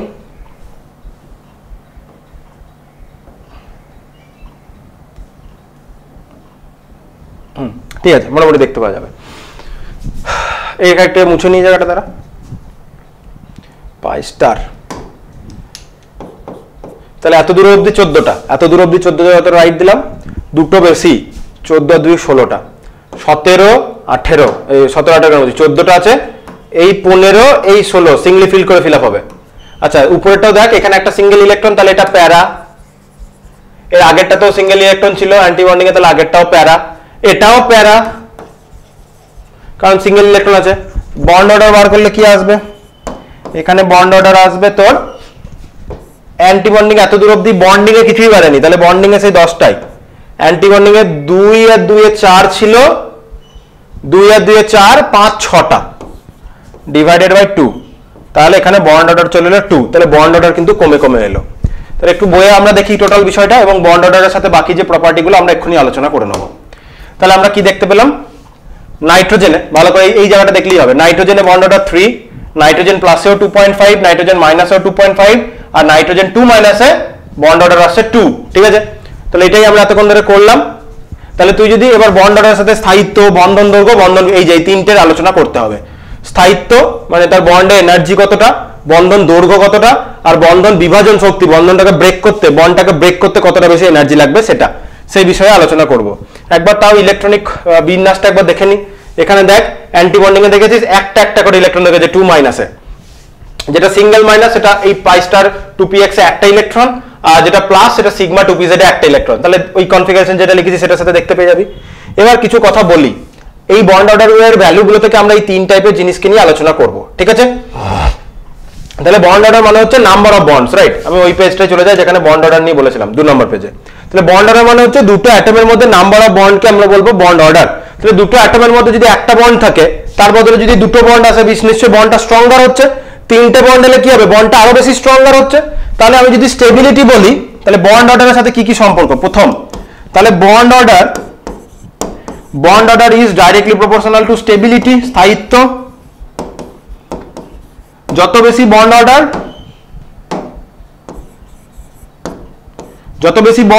নাম্বার অফ বন্ডস দুটো অ্যাটমের মধ্যে যত বেশি, তাদের স্থায়িত্ব তত বেশি। তাহলে নাম্বার অফ বন্ডস যত বাড়বে, কি বলতে পারি, নাম্বার অফ বন্ডস আমার যত বাড়ছে স্টেবিলিটি বাড়ছে। আচ্ছা, বন্ডের সংখ্যা যত বাড়বে, একটা বন্ড এই দুটো জায়গাটাকে ভেঙে দিতে যতটা না এনার্জি লাগবে, দুটো বন্ড হলে নিশ্চয়ই ভাঙতে বেশি এনার্জি লাগবে, 3টে বন্ড হলে আরো বেশি এনার্জি লাগবে, তো কমন সেন্স। তাহলে বন্ড এনার্জি বা বন্ড ডিসোসিয়েশন এনার্জি বাড়বে ডাইরেক্ট বন্ড অর্ডারের সাথে, তাহলে বন্ড এনার্জি বাড়বে। বন্ড ডিসোসিয়েশন এনার্জিও বলতে পারে, মানে বন্ডটাকে ভাঙতে কতটা এনার্জি, ওটাই বন্ড এনার্জি। আর একটা জিনিস আছে, কি হবে, বন্ড অর্ডার যত বাড়বে বন্ড লেন্থ তত কমবে, ঠিক আছে। যেমন কার্বন ওই যে বন্ড লেন্থের কথাটা আমি যদি আজকে লিখি, হ্যাঁ, তুই যদি একটা জিনিস লক্ষ্য করিস, কার্বন সিঙ্গেল বন্ড কার্বনের লেন্থ হচ্ছে 1.54 অ্যামস্ট্রং, ঠিক আছে। কার্বন ডবল বন্ড কার্বন ছায়া প্রকাশনীতে হচ্ছে 1.33, আমি 1.34 অ্যামস্ট্রং লিখলাম।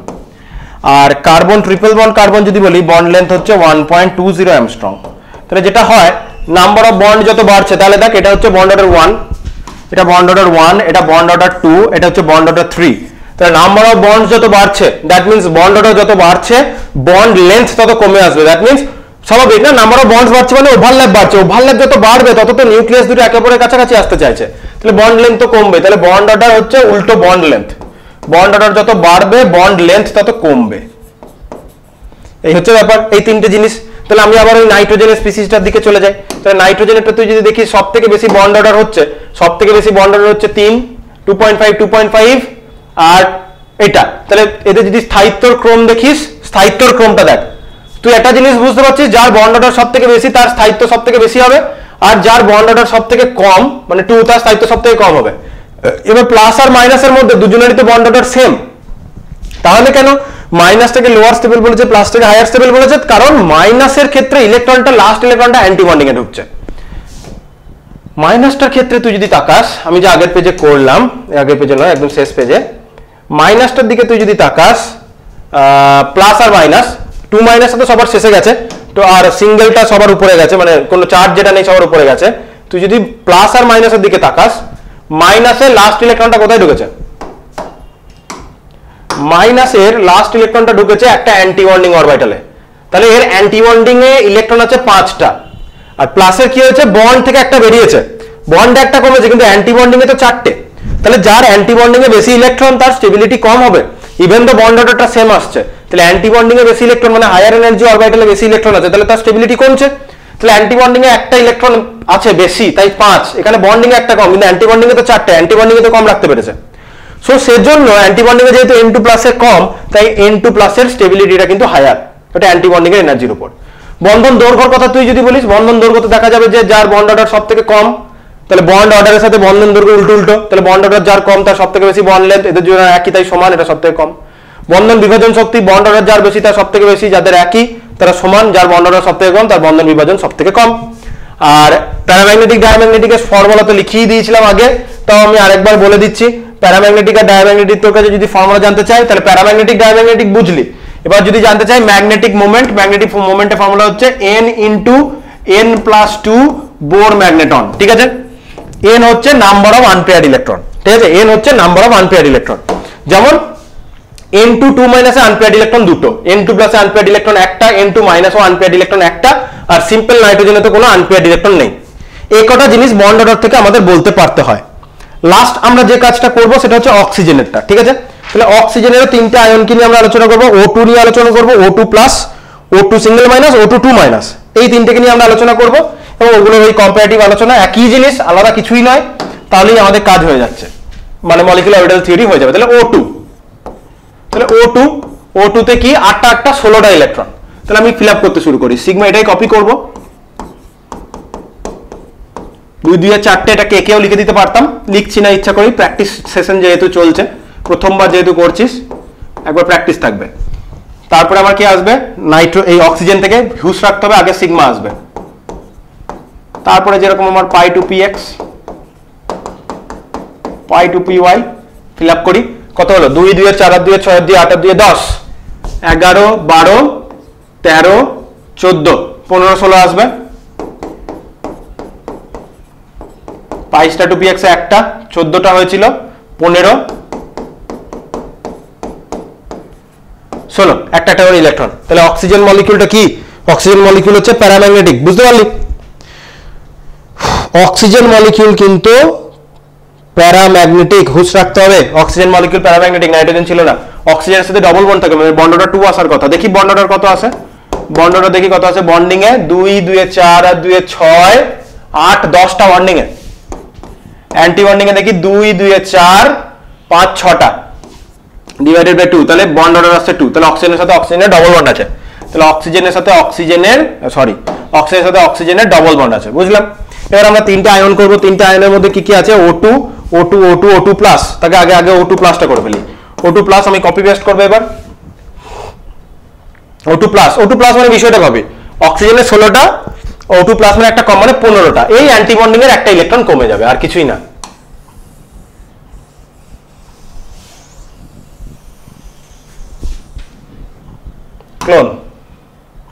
ক্লোন হয়ে গেল, বসিয়ে দিই জিনিসটা, টোটালটা ক্লোন হয়েছে, কমপ্লিট। কি হবে, জাস্ট এইটা ফাঁকা হয়ে যাবে, তাহলে এখানে পাইস্টা টু পিওয়াইটা পুরো ফাঁকা, লেখার পাইস্টা টু পিওয়াই কিছু নেই, মানে এটা লেখার দরকার নেই, আমি তাও লিখছি। যেমন এইখানে দেখ পাইস্টা টু পিওয়াইটাতে কিছু নেই, এটা আমার এরকম করে লেখার কোনো দরকার নেই, পাইস্টা টু পিওয়াই কিছু নেই মানে এটা লিখলাম না, তাও তোর বোঝার সুবিধার জন্য যে এই দুটো ইকুয়াল এনার্জি লেভেলে আছে সেটা যেন বুঝিস। পরেরটাতে দেখ এটাতে একটা এটাতে একটা একটা একটা করে ঢুকেছে, এই হিসাবটা যেন থাকে, নয়তো এটা না লেখা থাকলে তুই হয়তো তাড়াহুড়োতে 2px এ দুটো ইলেকট্রন দিয়ে এটাকে প্যারাম্যাগনেটিক না করে ডায়াম্যাগনেটিক করে দিয়ে চলে এলি পরীক্ষাতে, গন্ডগোল হয়ে যাবে। তাই সেম এনার্জি অরবিটালে উন্ডের প্রিন্সিপালটা যেটা হচ্ছে ওটা যেন হুঁশ থাকে তার জন্য লেখা। এখানেও একটা কমলো, তাহলে দেখ অ্যান্টি বন্ডিং থেকে ইলেকট্রন কমলো, তাহলে তো বন্ড অর্ডারটা বাড়ার কথা, অ্যান্টি বন্ডিং ইলেকট্রন কমেছে, তাহলে বন্ড অর্ডার বাড়ারই কথা, বাড়বেও। দেখি 2 2 এর বন্ডিংটা তো কিছু চেঞ্জ হয়নি 10টা, বরং অ্যান্টি বন্ডিং এ একটা কমেছে, তাহলে 6টার জায়গায় 5টা। দেখ 2 2 এর 4 একে 5টা, তাহলে বন্ড অর্ডার কত বেরিয়ে এলো? 2.5 2.5।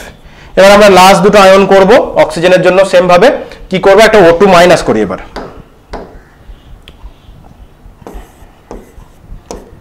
O2 minus. আচ্ছা O2 মাইনাস আমি কপিটা করি আগে, দাঁড়া আগে কপি করি, তারপরে বাকি দেখা যাচ্ছে।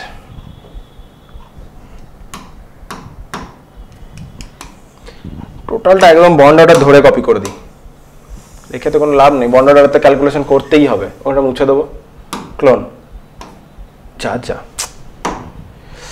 যাক গন্ডগোল করে ফেলেছিলাম, সিলেকশনটা না দেওয়া ছেড়ে দিয়েছিলাম, টোটালটার উপর ওভারল্যাপ করে গেছিল, এটা মিস্টেক করলে হবে না। এইবার ঠিক আছে, হ্যাঁ এবার ঠিক আছে। এবার আমি ঠিক করে প্লেস করি টোটালটাকে, আগে বিষয়টা ভাবি। তাহলে O2 মাইনাস, তাহলে 16টা, আর এখন আরেকটা বাড়বে, কতগুলো হবে? 16টা, আর একটা বাড়ে যদি 17টা, তাহলে এই ছিল 14টা, 15 16 এই যে 17টা, তাহলে অ্যান্টি বন্ডিং এ আবার একটা ইলেকট্রন বাড়লো। এবার আগের বার বরঞ্চ অ্যান্টি বন্ডিং থেকে কমেছিল, এবার কি হলো? অ্যান্টি বন্ডিং এ আবার একটা বাড়লো। অ্যান্টি বন্ডিং এ বাড়লো মানে বন্ড অর্ডার আবার কমবে, তাহলে দেখ কি বন্ডিং এ কিছু চেঞ্জ হয়নি, বরঞ্চ অ্যান্টি বন্ডিং এ বেড়েছে। কটা? 6টা। দেখ 2 2 এ 2, এখানে 2 6, সরি 5টা তো আগেরটাতেই ছিল, আগেরটা কপি হয়েছে, সরি ভুল হচ্ছিল। আগেরটাতে তো 4-এর জায়গায় বেড়ে এখন 4-এর জায়গায় বেড়ে এখন 5 হয়েছিল, তাহলে এখন তো আরো একটা বেড়েছে, তাহলে কত হচ্ছে? 2 2 2 এ 4 4 একে 5, এই সিচুয়েশন ছিল আগেরটায়। গন্ডগোলটা কোথায় হচ্ছে? ওটা O2 প্লাস ছিল না, সরি তাই তো গন্ডগোলটা হচ্ছে, তাতে তো হিসাবটা মিলছে না। তাহলে আমার 2 2 এ 4, আগে ইলেকট্রনটা কাউন্ট করে নি, O2 প্লাসেরটা কপি করেছি, ইলেকট্রন কাউন্টে গন্ডগোল হয়ে যেতে পারে, তাড়াহুড়ো করার কোনো দরকার নেই। 16 একে 17টা, 2 2 এ 4 4 6 8 10 12 14 15 16 17।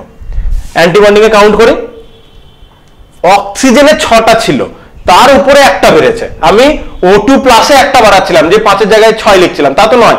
অক্সিজেনে একটা ছিল, O2 প্লাস মানে কি? অক্সিজেনে 6টা ছিল, একটা কমেছে। এখন O2 মাইনাস মানে অক্সিজেনে 6টা ছিল, এখন একটা বাড়বে, 7টা হবে। সেই 7টা হয়েছে নাকি একবার দেখি, তাও একবার চেক করি। 2 2 এ 4 2 এ 6 আর একে 7টা, ওই কারণেই ভুল হচ্ছিল। তাহলে এবার কত হয়ে যাবে? 3/1 মানে 1.5 হয়ে যাবে বন্ড অর্ডারটা, 1.5। প্যারাম্যাগনেটিক আছে, এটাও প্যারাম্যাগনেটিক, সেটা কত কিছু ব্যাপার নয়, প্যারাম্যাগনেটিজমটা কমা বাড়া করছে। এই বিষয়ে একটা কথা, এই যে O2 মাইনাস, এটাকে আমরা বলি সুপার অক্সাইড। এটাকে আমরা কি বলি? এটাকে আমরা বলি সুপার অক্সাইড। হ্যাঁ, এটাকে আমরা বলি সুপার অক্সাইড। পরীক্ষাতে কি করবে? অনেক সময় O2 মাইনাস লিখবে না, পরীক্ষাতে অনেক সময় লিখবে সুপার অক্সাইডের বন্ড অর্ডার বার করো। অক্সিজেন লিখবে, অক্সিজেন কথাই লিখবে অক্সিজেন, সুপার অক্সাইড পার অক্সাইড এরকম করে লিখে দেবে, ঠিক আছে? আর অক্সিজেন অণু ক্যাটায়ন এরকম করে লিখবে, অক্সিজেন অণু ক্যাটায়ন মানে O2 প্লাস। তো এই বিষয়টা বুঝতে হবে। তাহলে সুপার অক্সাইড পার অক্সাইড লিখে দিলে O2 মাইনাসটাই যে আমার সুপার অক্সাইড, এই টার্মটা জানতে হবে। লাস্ট যেটা আমি কপি করব, লাস্ট যেটা আজকের ক্লাসের লাস্ট অ্যাটম মলিকিউলের উপর বন্ড অর্ডার যেটা বার করব, সেটা আমরা করি।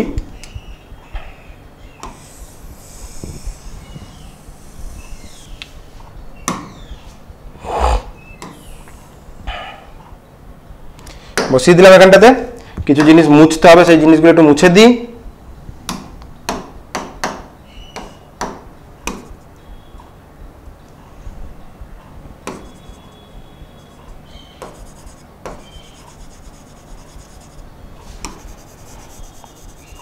বাস মোছামুছি যা করার হয়ে গেছে, জুম ইন করি। এবার দেখ, এটা তো 17টা ইলেকট্রন ফিল আপ, কারণ আচ্ছা একটা জিনিস তো এখানে লিখতে হবে, এটা হচ্ছে O2 2 মাইনাস। O2 মাইনাসকে আমরা বলি পার অক্সাইড। আচ্ছা পার অক্সাইড বলে, এটা তো 17টা ইলেকট্রন ফিল আপ আগেরটা, তাহলে আরো একটা বাড়বে, তাহলে অ্যান্টি বন্ডিং এ 2 এর জায়গায় এবার 1 এর জায়গায় কি হয়ে যাবে? এটা 2 হয়ে যাবে, তাহলে অ্যান্টি বন্ডিং এ আবার একটা বাড়লো, তাহলে অ্যান্টি বন্ডিং এ 7 এর জায়গায় 8 হলো, তাহলে বন্ড অর্ডার কমে চলে এলো 1। এটা হচ্ছে পার অক্সাইড, তাহলে পার অক্সাইডে বন্ড অর্ডার হচ্ছে 1। এবার বাকি তো করেই দিলাম, ম্যাগনেটিজম বার করতে পারবি, বন্ড লেন্থ স্ট্রেংথ যা আছে বইয়ে মার্ক করি, দেখ তাহলেই বুঝতে পারবি। তাহলে অক্সিজেনেরটা না, অক্সিজেনেরটার দিকে তুই যদি দেখিস, দেখ কি কি পেয়েছি। O2 হচ্ছে বন্ড অর্ডার, অক্সিজেনের বন্ড অর্ডার 2 2.5 1.5 আর এর বন্ড অর্ডার হচ্ছে 1। তাহলে স্থায়িত্বের কথা নিয়ে এখানে কোনো ঝামেলাই নাই। অক্সিজেন, তারপরে অক্সিজেন স্থায়িত্ব সরি অক্সিজেন প্লাসের সব থেকে বেশি 2.5, তারপরে অক্সিজেন মাইনাস, অক্সিজেন 2 মাইনাস মানে সুপার অক্সাইড পার অক্সাইড। বন্ধন দৈর্ঘ্য যেখানে বন্ড অর্ডার সব থেকে বেশি তার বন্ধন দৈর্ঘ্য সব থেকে কম, তাহলে অক্সিজেন প্লাস। তারপরে O2 যেহেতু 2, O2 এটা হচ্ছে 1.5, এটা হচ্ছে 1, তাই এই ট্রেনটার বন্ধন বিভাজন বললে স্থায়িত্বর যা ক্রম বন্ধন বিভাজন শক্তিরও তাই ক্রম হবে। স্বাভাবিক, যত বেশি বন্ড অর্ডার বন্ড স্ট্রেংথ তত বেশি। এরপরে লাস্টলি F2 মলিকিউল করেছে। F2 মলিকিউলের দেখা যাবে বন্ড অর্ডার কত আসবে, স্বাভাবিক ফ্লুরিনের মধ্যে বন্ড অর্ডার 1 হয়, 1ই আসবে। এন্ড লাস্টে নোবেল গ্যাস নিয়ন, যেহেতু নোবেল গ্যাস বন্ড অর্ডার 0 আসবে, তাই Ni2 মলিকিউলের কোনো এক্সিস্টেন্স নেই, Ni অ্যাজ এ অ্যাটমই এক্সিস্ট করে। এই ছিল আমার মলিকুলার অরবিটাল থিওরি। সিম্পল জিনিস, যে কটা করালাম যে কটা বললাম ও কটা ইম্পর্টেন্ট। প্রিভিয়াস ইয়ারের কোশ্চেন দেখবি তাহলেই বুঝতে পারবি কিরকম কোশ্চেন আসছে। এই যা করালাম এর মধ্যেই কোশ্চেন আসবে, আর কিছু না। এরকম করে বন্ড অর্ডার বার করতে বলবে, বন্ড লেন্থ, বন্ড স্ট্রেংথ, বন্ধন বিভাজন শক্তি, প্যারাম্যাগনেটিজম, ডায়াম্যাগনেটিক না প্যারাম্যাগনেটিক, তাহলে কত বোর ম্যাগনেটন হবে, তার ম্যাগনেটিক মোমেন্ট বার করে এসবই কাজ দেবে।